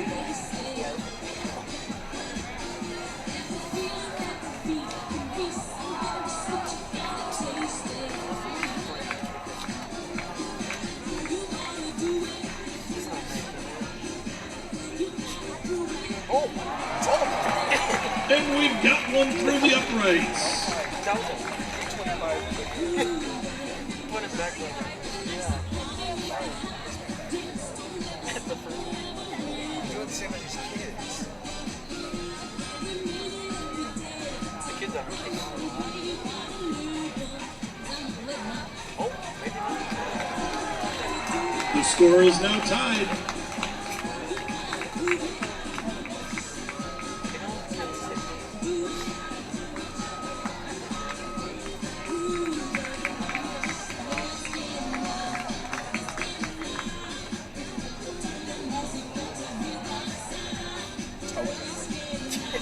Wide left. The pressure's on.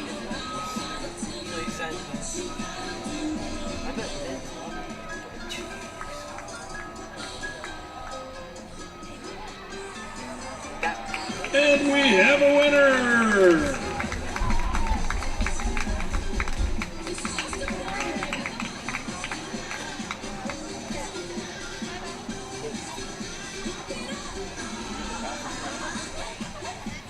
What's up? I have it written I down. just did the first and second quarter. He's gonna try. Yeah.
And we're back here with second half action at Phelps Field.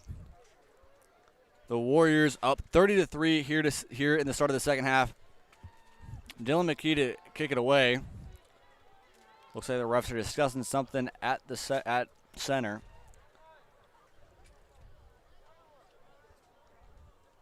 Gonna let this clock tick down. Looks like there's 42 seconds left. Still waiting for something in the middle. Both teams are ready. Warriors need 8 points to turn this game into a running clock. Help get out of the cold a little bit faster.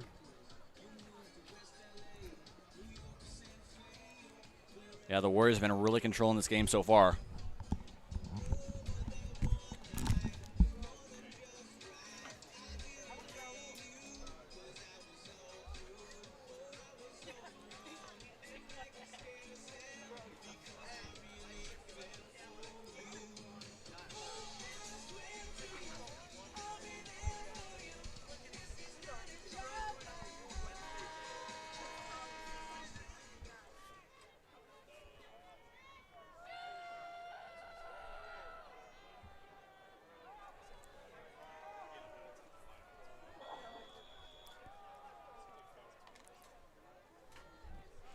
Warriors about ready to start this second half off. Dylan McKee kicking the ball.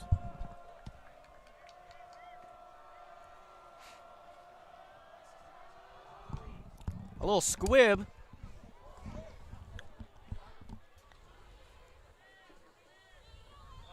Gets it to about the 34-yard line. Ready to start this second half off with Papillion-La Vista having the ball first. Looks like it was Caleb Walker with the with the pickup there.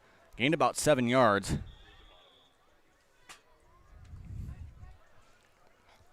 And the Monarchs looking to get something going, down 30-3. Need a huge comeback here. Overmeyer will hand it off. Cole Price will get stopped after about a 1-yard gain. Great news for the Warriors. Avante Dickerson appears to be on the field playing on the right side.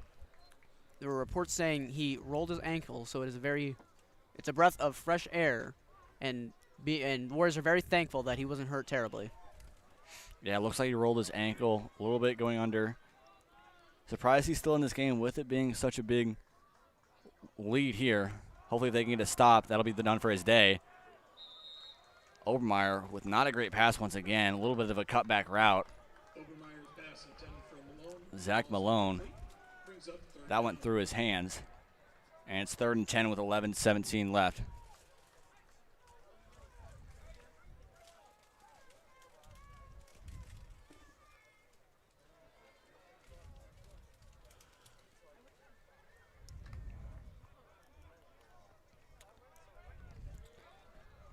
Lindenmeyer, Hubert, and it looks like Jones out to the right.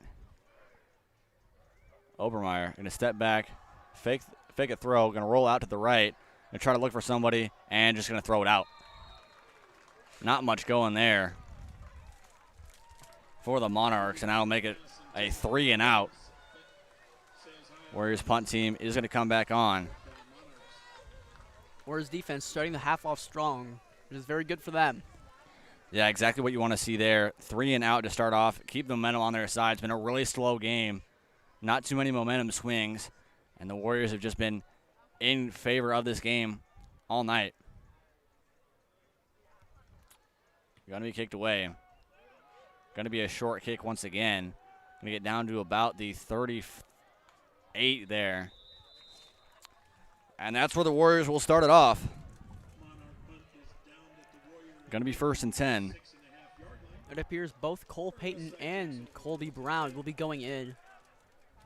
It is likely Colby will play quarterback, and Cole will go out to one of the sides. Yeah, Cole Payton's going to come back in. Brown possibly will come in later after this next drive. Still a lot of starters out there for the Warriors, especially with the 27-point lead. Payton will hand it off to Rezak, and he'll be taken down. Hubert on the tackle. along with number 72, Jace Wheeler. One touchdown would make it a running clock and essentially ice this ball game.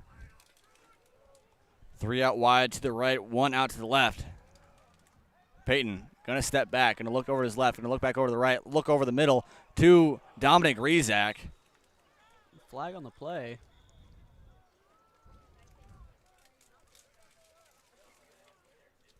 Kobe Bretz was open on the left side, decided not to use him. We'll see what the call is. Pass was incomplete, intended for Rizak. Flag on the play.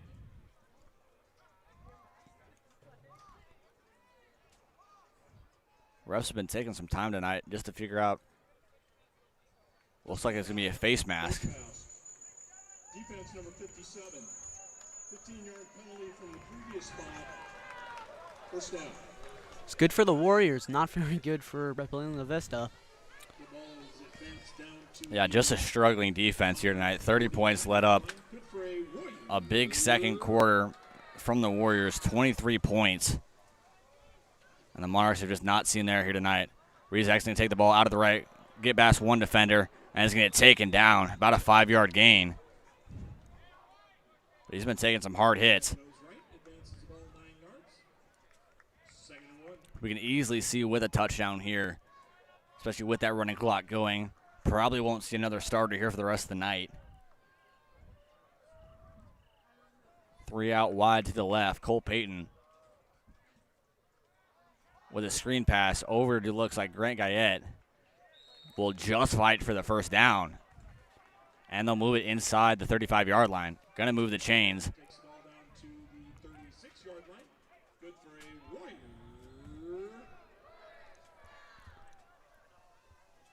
Warrior receiving core.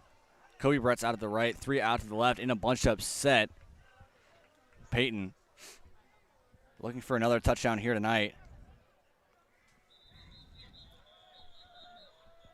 Peyton does not have a passing touchdown, has 1 interception, and not a likely sight you usually used to see.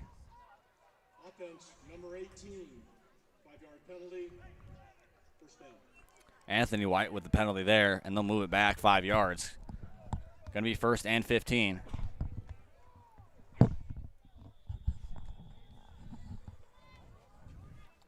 Peyton's going to step back, look for a heave down the right side.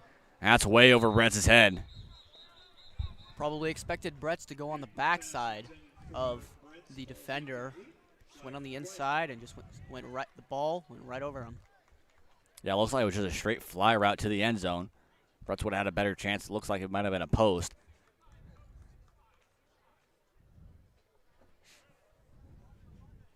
Gonna be, looks like it's gonna be 2nd and 15. But there's another flag in the field. And that'll move the Warriors back even more. 2 fouls in 2 plays is not good, especially for a top-rated team. Limiting those penalties is going to be a huge factor going down deep into the season. Yeah, especially with a lot of more experienced players. Going to be 1st and 30 for the Warriors. And they got a while to go in 3 plays. Peyton can't find anybody. He's going to run up the middle. He's going to cut out to the left. He might get all these 30 yards and more here. Going to cut back out to the left. And we'll get the first down. Going to be about a 41-yard play right there. And they're in to the red zone. That's how dangerous Cole Payton is. When he can't find a guy over the middle, can't find a passing route, he's able to use it with his feet and cut out and get the Warriors a first down. 9:15 left to go here in the third quarter. Warriors looking to ice it. Ball's going to be out to Dominic Rizak. He's going to get out of the corner, look for the end zone, and he'll get in. Touchdown for your Warriors. And they have blown this game wide open.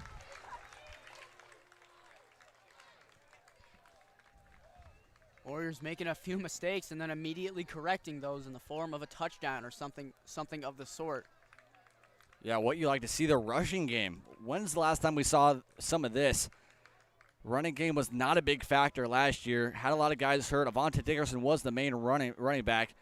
mainly work more east to west. But Dominic Rizak has had a wonderful last couple of games. PAT is no good. And they'll stay 36, 2-3. 9:07 left to go here in the third quarter. Warriors have blown this game open, looking to advance 2-3-0. We're going to be right back here on Warrior Television.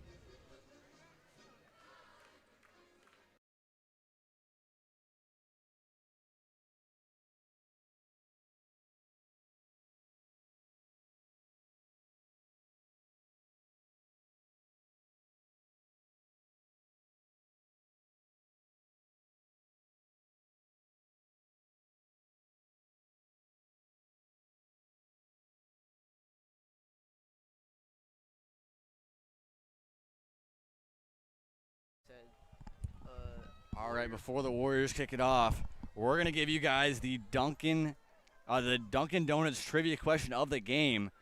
We're going to give you guys one time here. First person to get it will get a $10 gift card to Dunkin' Donuts. Our question here tonight is, when was the last time the Westside Warriors did not make the first round of the state playoffs? This year, the NSA is looking to expand the playoffs to 24 teams with OPS dropping out. So once again, when was the last time the Westside Warriors did not make the first round of the playoffs? Ball's going to be kicked off. Return's going to be out of the back of the 30. Going to push it back to about the 33-yard line. Going to be some extracurriculars in the Papio sideline. Michael Zimmerman and one of the Papillion-La Vista Monarchs out in the corner. Getting a little bit of a skirmish there. 9 minutes left to go in the third quarter. And this game has been all Warriors.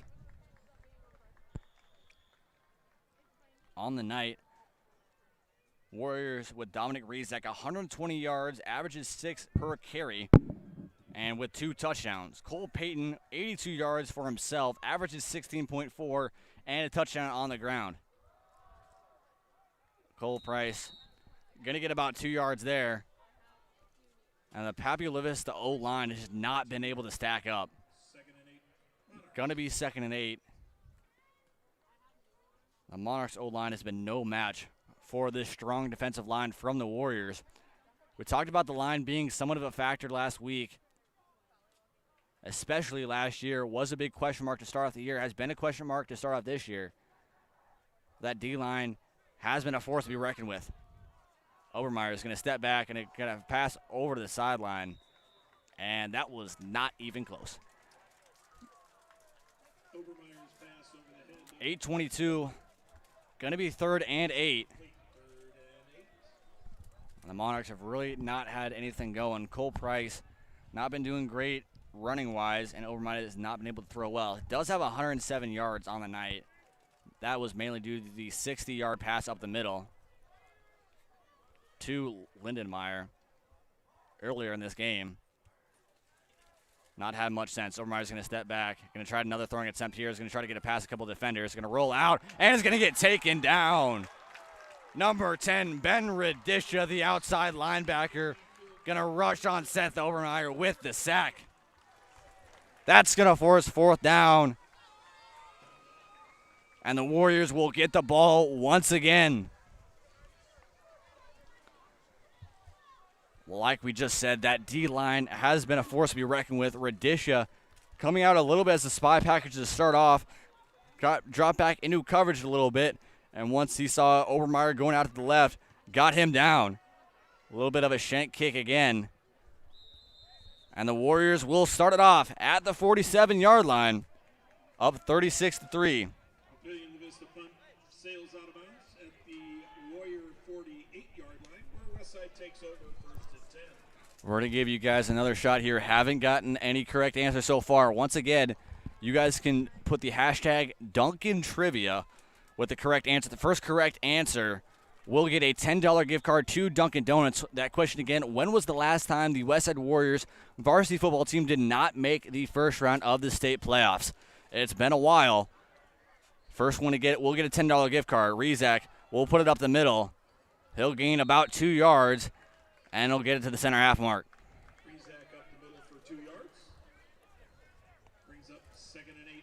Rizak filling in quite well for Raul Kalani.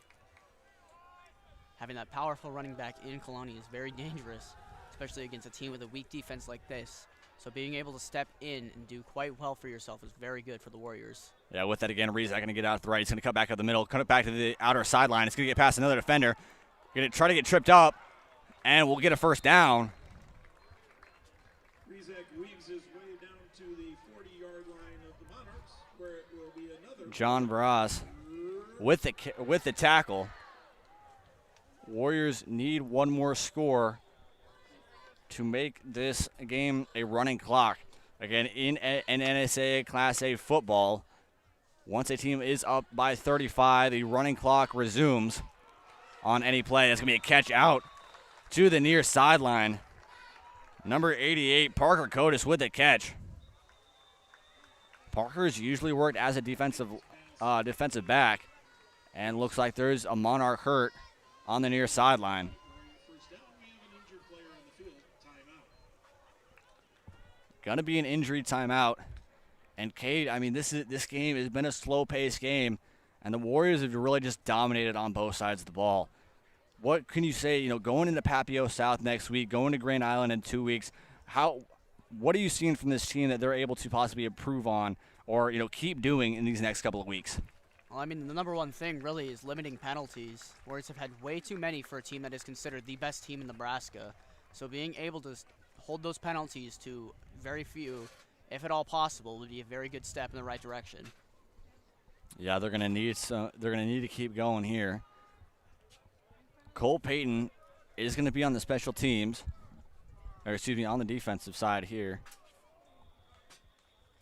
Excuse me, I'm gonna get that wrong. A little bit of a mix-up there. It's going to be 1st and 10 for the Warriors. Rizak's going to get out the middle again, get it past one defender, going to run through another. And again, to gain about 8 yards. Dominic Rizak just running through Monarch defenders. 6:30 left to go here in the third. Second and short. Another bunched-up package, 2 out wide for the Warriors. Radisha to the right. Botch snap, going to get down. Cole Payton's going to roll out to the right, going to try to get something out of nothing. Won't quite get back to the line of scrimmage, but a great job there trying to recover and keep themselves in field goal range. Rizak scrambles back to the line of scrimmage, where it'll be 3rd down.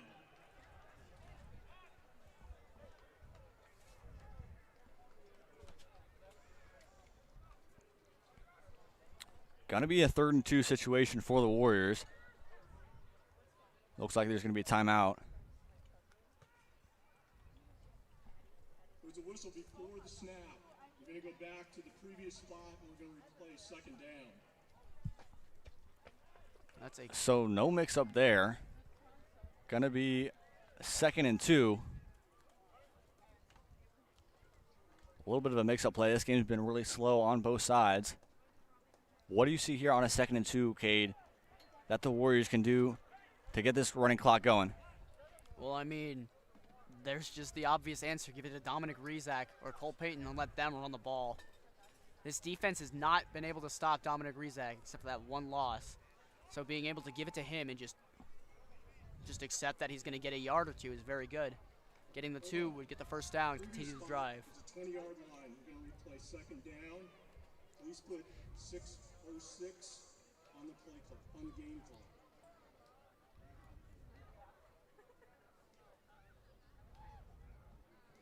Referees had said there was a whistle before the snap was called. I apologize, but I did not understand what they meant by that. So 2nd and 2 is replayed. And as I said, give it to Dominic Rizak. See what he can do to the ball. That's exactly what they do. Yeah, exactly what you want to see. Rizak just pounding the ground here tonight.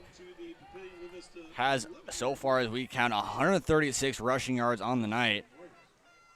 And he's just been trucking through some Monarch defenders. He's going to get the ball once again. And he's going to get tripped up just about the 2-yard line. Another Rizak run takes the ball down to the 2-yard line. 2 yards away 2nd and short. from truly icing this ball game, and we're only halfway into the 3rd quarter. Payton going to hand it off to Rizak once again. Untouched into the end zone. And the Warriors add another 6. What a great event there. Warriors been blowing this game open. Dominic Rizak with another rushing touchdown here tonight.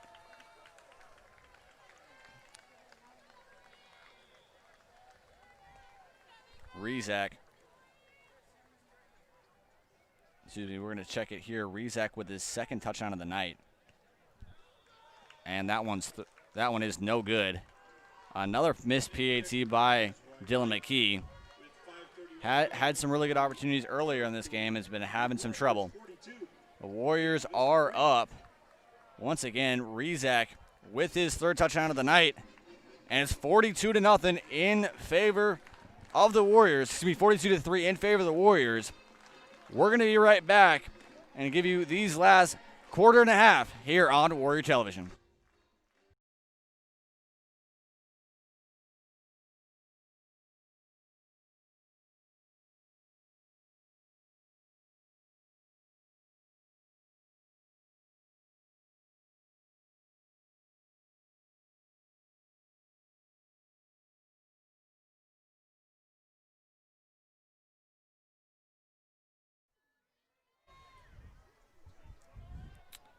We're back here at Phelps Field, 42-3 in favor of the Warriors. Dominic Rizak with his third touchdown of the night. 156 total yards. Rushing. 3 touchdowns here tonight. Makes it his 8th touchdown in just 3 games. And that 3-headed horse has really turned into just one. Kick's going to be deep. You get to about the 5-yard line.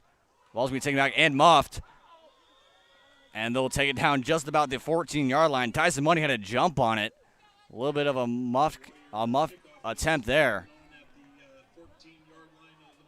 Monarchs need to get something going just to even make this fashionable.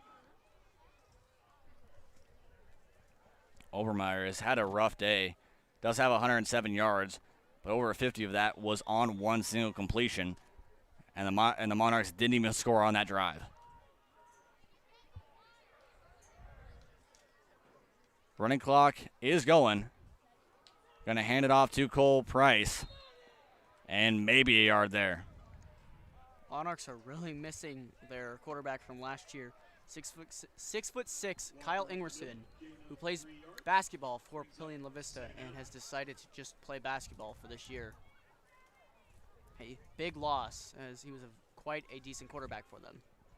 Yeah, I know he's been looking at a couple offers for basketball. We'll likely see him in the winter. Right now, Obermeyer trying to get something going. Looks like it might have been an offsides call. Slant route out to the outside. Looks like the ball might be coming back. We'll see what the call is. Obermeyer's pass is completed to Price. Flag on the play. Looks like it'll be either an infraction or a delay of game, or a false start. And the Monarchs, another mistake. And that's really been the story of the night for the Monarchs offense. A lot of mistakes, a lot of miscommunication, and a lot of broken up plays. Not a lot of big plays, not a lot of really open field opportunities.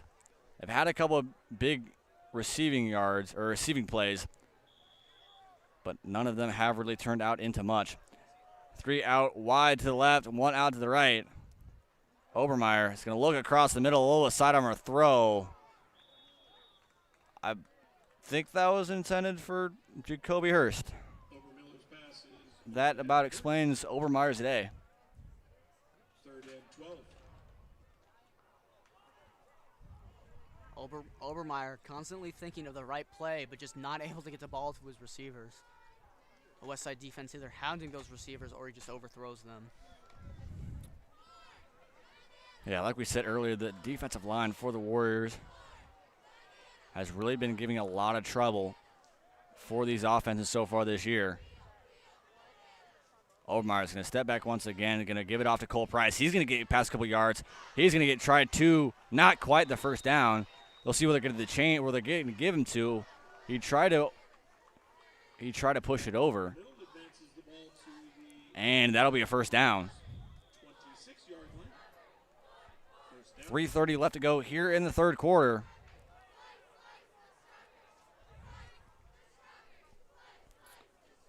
Monarchs in the huddle, still taking their time. Just trying to get something going.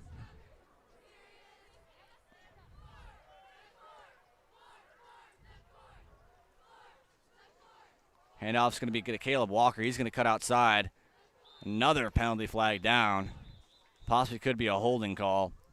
Walker around the right end. No gain on the play. Flag down.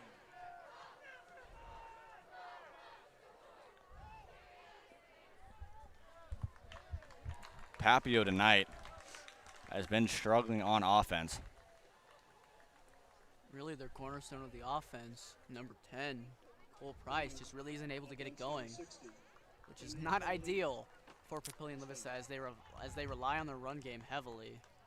It's not also ideal when you have this many penalty yards. That's really been a hard story for tonight for the Monarchs. They've been just moving it back, and moving it back.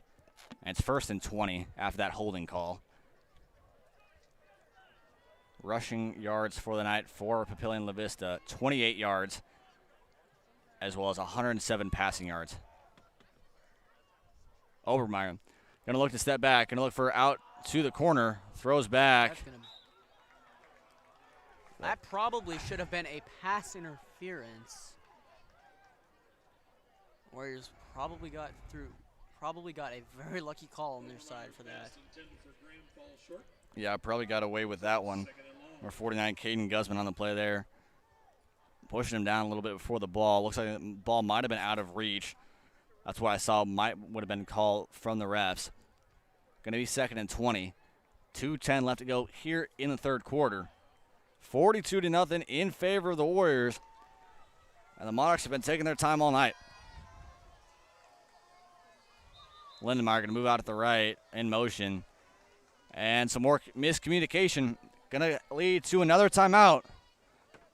42-0 in favor of the Warriors with 1:58 left to go in the third quarter.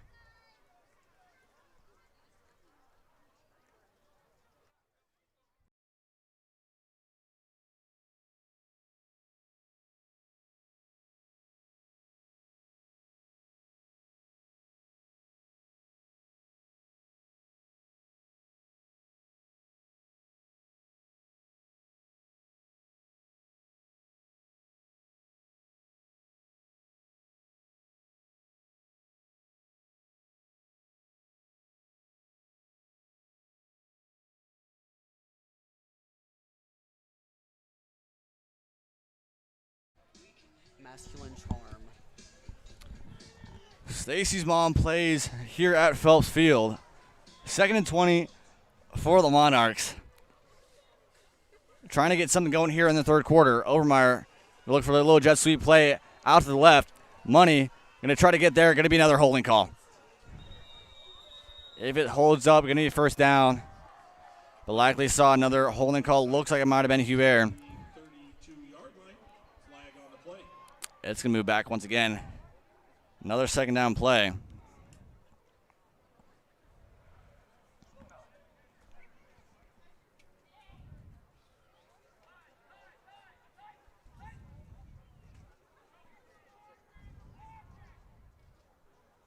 Holding. Offense number 43. 10-yard penalty. 2nd down.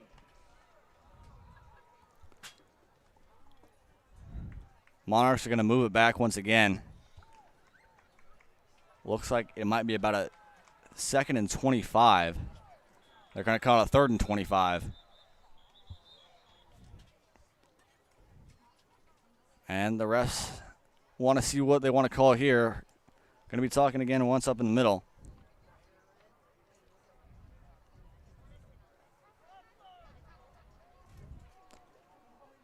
With that, we're going to give you guys, we have a right answer for the trivia question. Again, our trivia question, Duncan trivia question of the game was, when was the last time the Westside Warriors did not make the first round of the state playoffs? Andrew Benlin, I believe, is the correct pronunciation there. 2009, the Warriors were 1-8. They would follow up the season with a 7-3 record. They do really bounce back, but a really rough outing in 2009. Again, Andrew Benlin, a great answer there, and you can DM us on Twitter, and you guys can get your prize for the $10 gift card. They're going to move it out to the right. Obermeyer's pass is completed to Walker. Ball's advanced to the 14-yard line. Obermeyer completing some of the easier passes, but not the important ones. Yeah, there's been a lot of easy screen routes, a lot of small fades, not a lot of big plays. Had a couple of plays big up the middle. Encroaching on 1 minute here left to go in the third quarter. Obermeyer's going to hand it off again. Caleb Walker is going nowhere. Two Warriors stacked up on Walker. Fourth down Monarchs. Really, the best idea for Obermeyer might be just to give it to number 99, Luke Lindenmeyer. He was the receiver of that 50-ish yard completion earlier in the game, and he was a huge threat for the Warriors in that first quarter. Yeah, Lindenmeyer's really been the biggest part of their offense. Had a 54-yard play earlier, and the Monarchs are going to punt it away. Kobe Brett's back. He's going to call for the fair catch. That one's going to drop. It's going to give a fair Papillion roll, and that'll be about at the 43-yard line. 12 seconds left here to go in the third quarter, Hunt rolls dead down at the and the Warriors will get it back. where Westside takes over. First and 10. Looks like Cole Payton's probably done for the day with a 39-point lead. Colby Brown is going to bring it back and do the duties here. Colby Brown in his main opportunity, had a touchdown reception, 50% completion percentage, was 4 for 8 with 65 yards up against Creighton Prep, and he's going to hand it off up the middle for about another gain of about 2 or 3.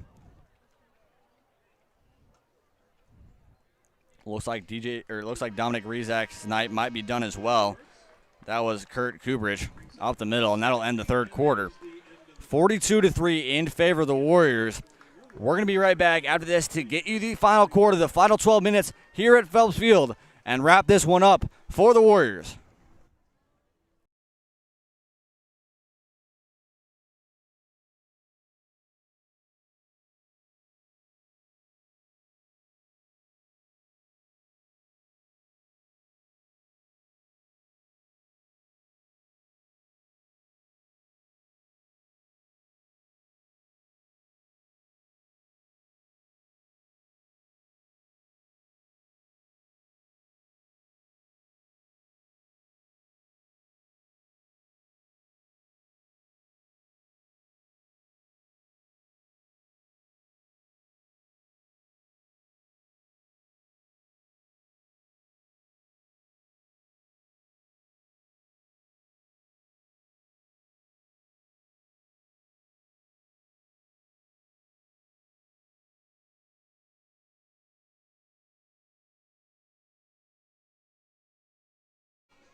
Kobe Brown under center.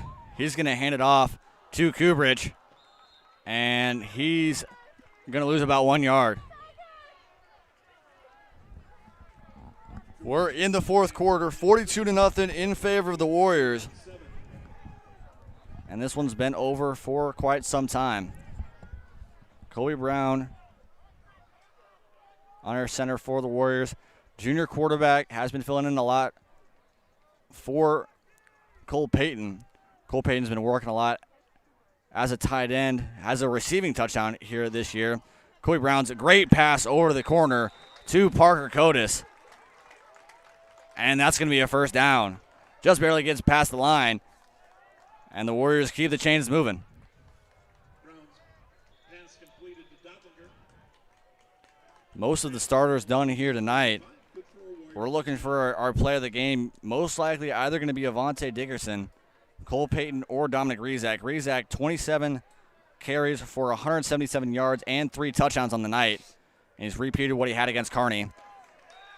And it looks like Kubrich up the middle, fighting for about 7 yards.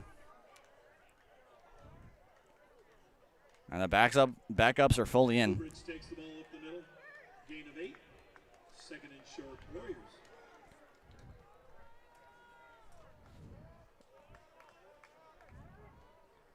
Going to be a fullback handoff up the middle. We'll see if they'll be able to get the first down. Looks like he might have been able to stretch for it. And it'll be another first down for the Warriors. Man advances the ball down to the 35-yard line. Good for a Warrior first down. Thomas Mann with his first carry of the night. Gives the Warriors a first down. 10 minutes left to go in the fourth quarter.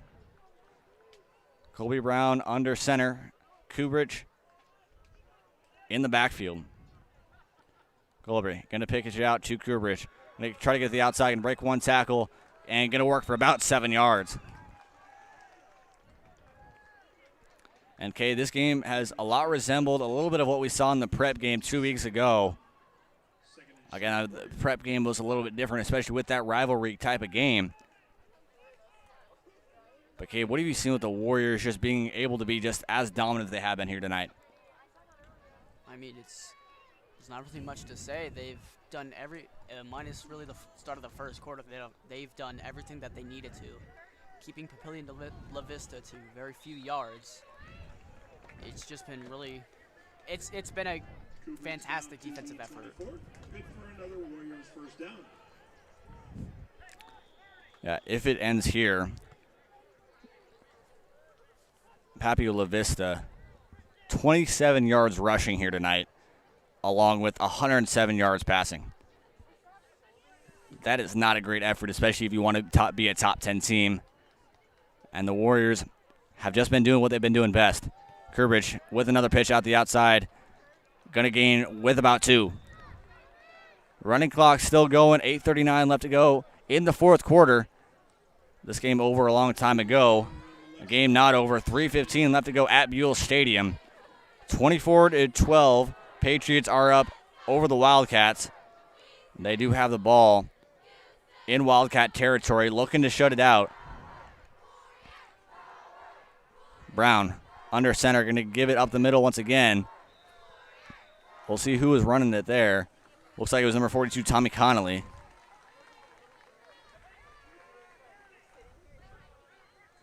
Yeah, that'll be Connolly up the middle for about 2 yards. It's going to be 3rd and 8.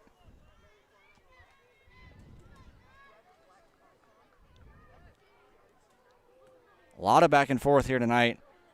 Warriors have easily shown they're the better team and have shown why they are the top team in Nebraska. They're going to go to Foundation Field next week to play Papio South. Another throw up top, almost picked off. That play should have been made. Looks like a lot of backups out there. Brown's pass is knocked incomplete. Little tip play there.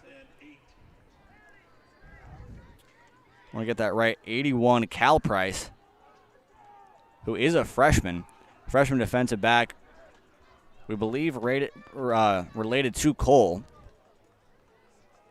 A little bit of tip play there, unable to get the interception. Chloe Brown's going to step back, look for another pass play. He's going to get a shot over the corner, and that one's going to drop. Sliding attempt out there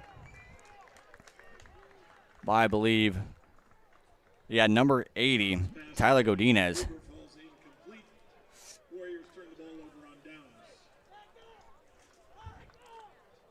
Monarchs will get the ball with 7 minutes left to go on their own 22. Look to see a lot of their backups coming into this game. Try to see who can help out for the rest of the season. A pretty nice night out here at Phelps Field. And some more communication issues there. And Papillion-La Vista is going to call another timeout. Their second timeout of the half. 6:59 left to go in the fourth quarter. We're going to be right back here to get you through the rest of this ball game on Warrior Television.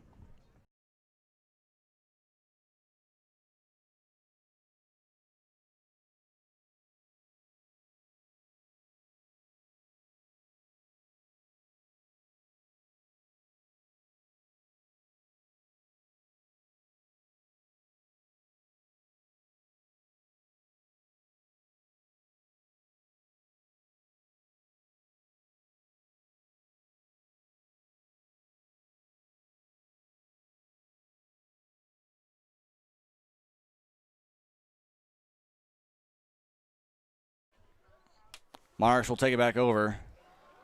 They pass out to the left. Looks like this going to be a big play out there. Going to get about to the 41. Looks like he was Jacoby Hurst out there. Number 14, Octavian Purdy, the freshman, has come in for the Monarchs. Obermeyer probably out for the rest of this game. 6:36 left to go here in the fourth quarter.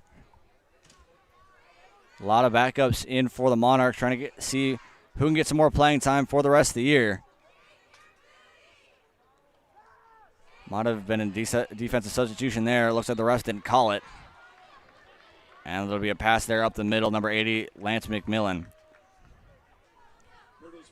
with about a 7-yard reception. Going to be 2nd and 3. Hurdle starts off 2-2 in passes, same as Obermeyer. Let's see if some of the same. He's just not able to make those right passes at the right time. Yeah, Purdy able to have a little bit more vision with his throws. Going to be a run up the middle. Not going to be a first down. Going to be probably about a 3rd and 1 at just about the 49. The ball to the 48-yard line.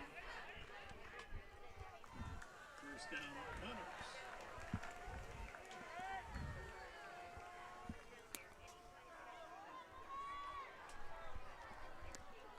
Three out wide to the left, one to the near sideline. Purdy going to step back and look for a throw. Look for its left. 2 rushes on him. A throw up to the middle, and there's nobody there. Able to get out of the pocket, just able to throw it away. Had 3 rushers on him. Hurdle's pass falls incomplete. Sean Williams was on the rush there, trying to get on the outside. Running clock still going here. Under 5 minutes left to go here in the fourth. Still 42-3 in favor of the Warriors. Papillion looking to make some kind of scores here. Purdy drops back and a throw out of the right.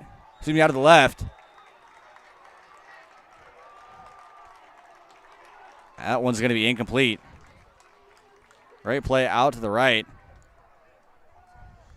Hurdle's pass intended for McMillan. Looks like that was Nicholas Gage Brings up 3rd down. running out to the left, as well as number 11, R.J. Gunderson on the coverage. And it's 3rd and 10.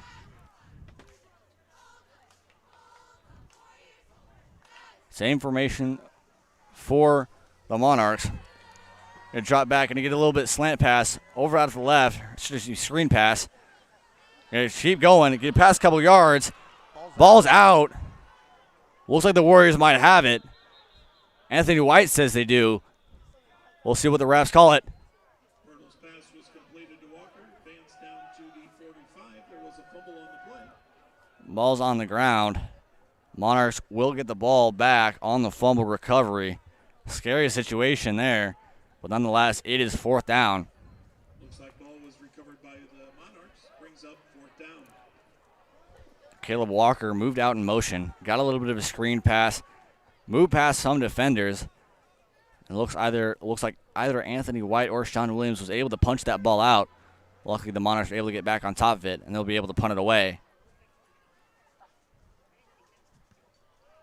Punt will be back at about the 15-yard line, and will be caught at the 17. Kobe Brett with the fair catch. 3:21 left to go in the fourth quarter. Warriors looking to keep this lead going and get themselves to a 2-3-0. Been 3 straight blowouts. Started off week 1 up against Creighton Prep. 47-13 victory.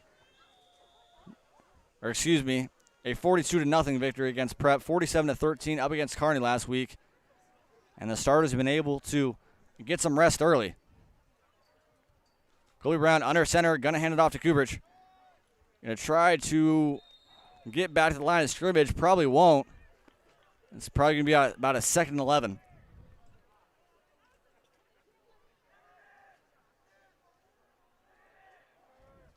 Alvano for a loss of 2 for the Warriors. Brings up 2nd.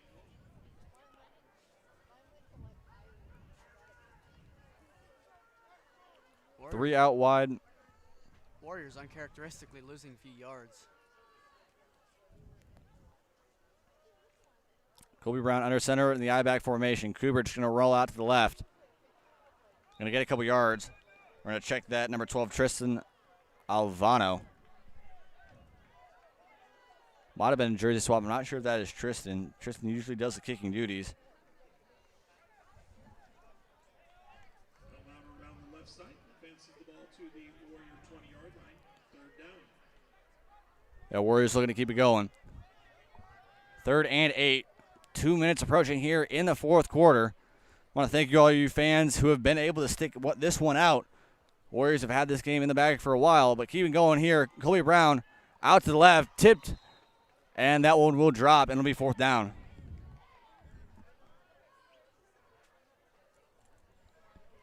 Brown's pass intended for Gruber falls incomplete. 1:42 and counting. A punt and maybe 2 more plays will end it. Kobe Brown's going to stay out there. Look like they're going to bring on the punt team. Leave someone back. Simon Honus doing the punting duties. And I'd have to look this right. I believe this might be their first punt of the night.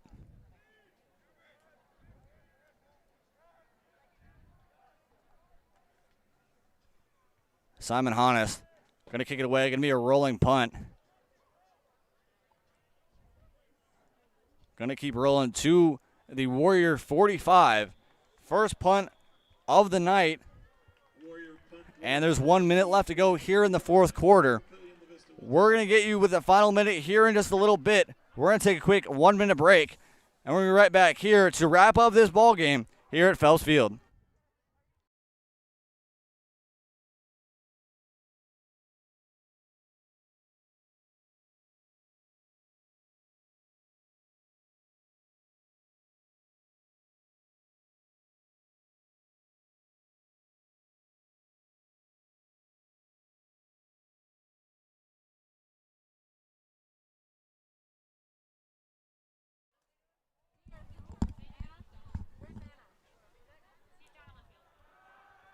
Frieder, passing attempt up in the corner, and that one's going to be incomplete. Attempt was to number 4, Aiden Graham. Pass intended for Graham falls incomplete. Looks to be one more play. That'll likely end it. 42 seconds left to go. This has been a great win in favor of the in favor of the Warriors, 42-3. This game's been over since about the 2nd quarter. Make sure you guys stick around for the KB postgame show where we give you guys the time for 2 player of the game. Pass is off across the outside, over to about the 30-yard line. That'll stay in bounds. Going to be a first down over out in the corner. Looks like that might have been number 80, Lance McMillan. Another reception of the night.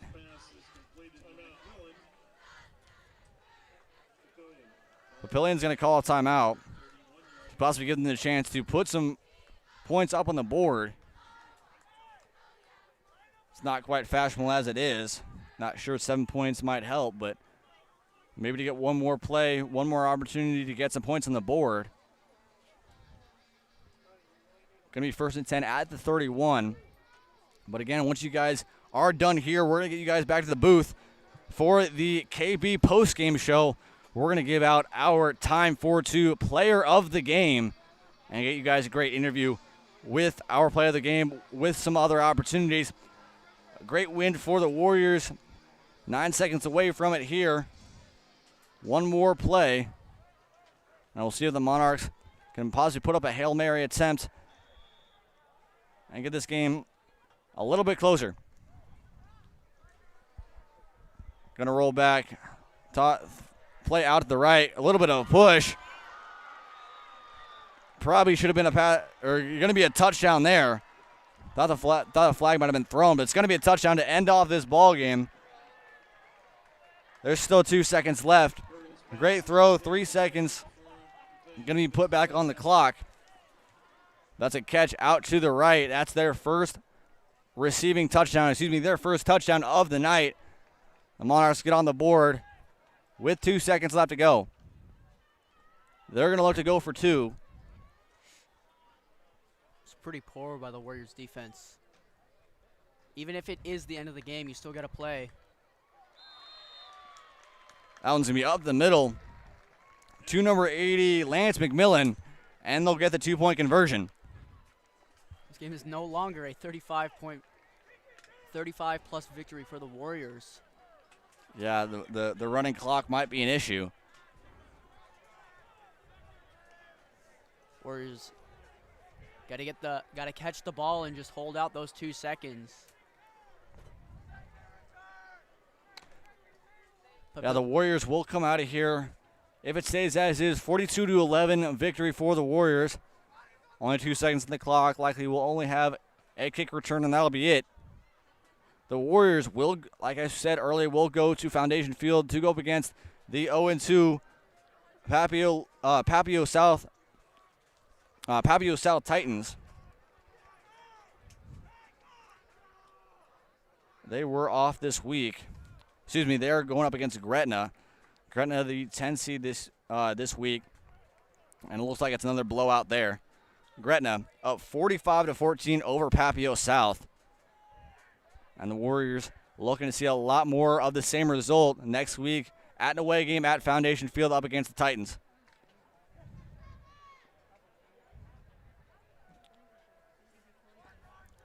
Possibly an onside kick for Papillion-La Vista. We're going to hold the ball. Yeah, update from Buell Stadium. That game is done. Millard South takes down Millard West 31-12. Anthony White's going to cut out to the right. Time's going to expire. He's going to get past a couple of defenders, and he'll get out just about to the 39-yard line, and that's going to end this ball game. The Warriors take it 42-11, and they head to 3-0. A great game back and forth. The Warriors pull this one out with a blowout victory. Make sure to stay tuned here just in a little bit for the KB postgame show and the presentation of the Time for Two Player of the Game. Stick around for that right after this.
And we are here at the KB post-game show alongside Dominic Rizak.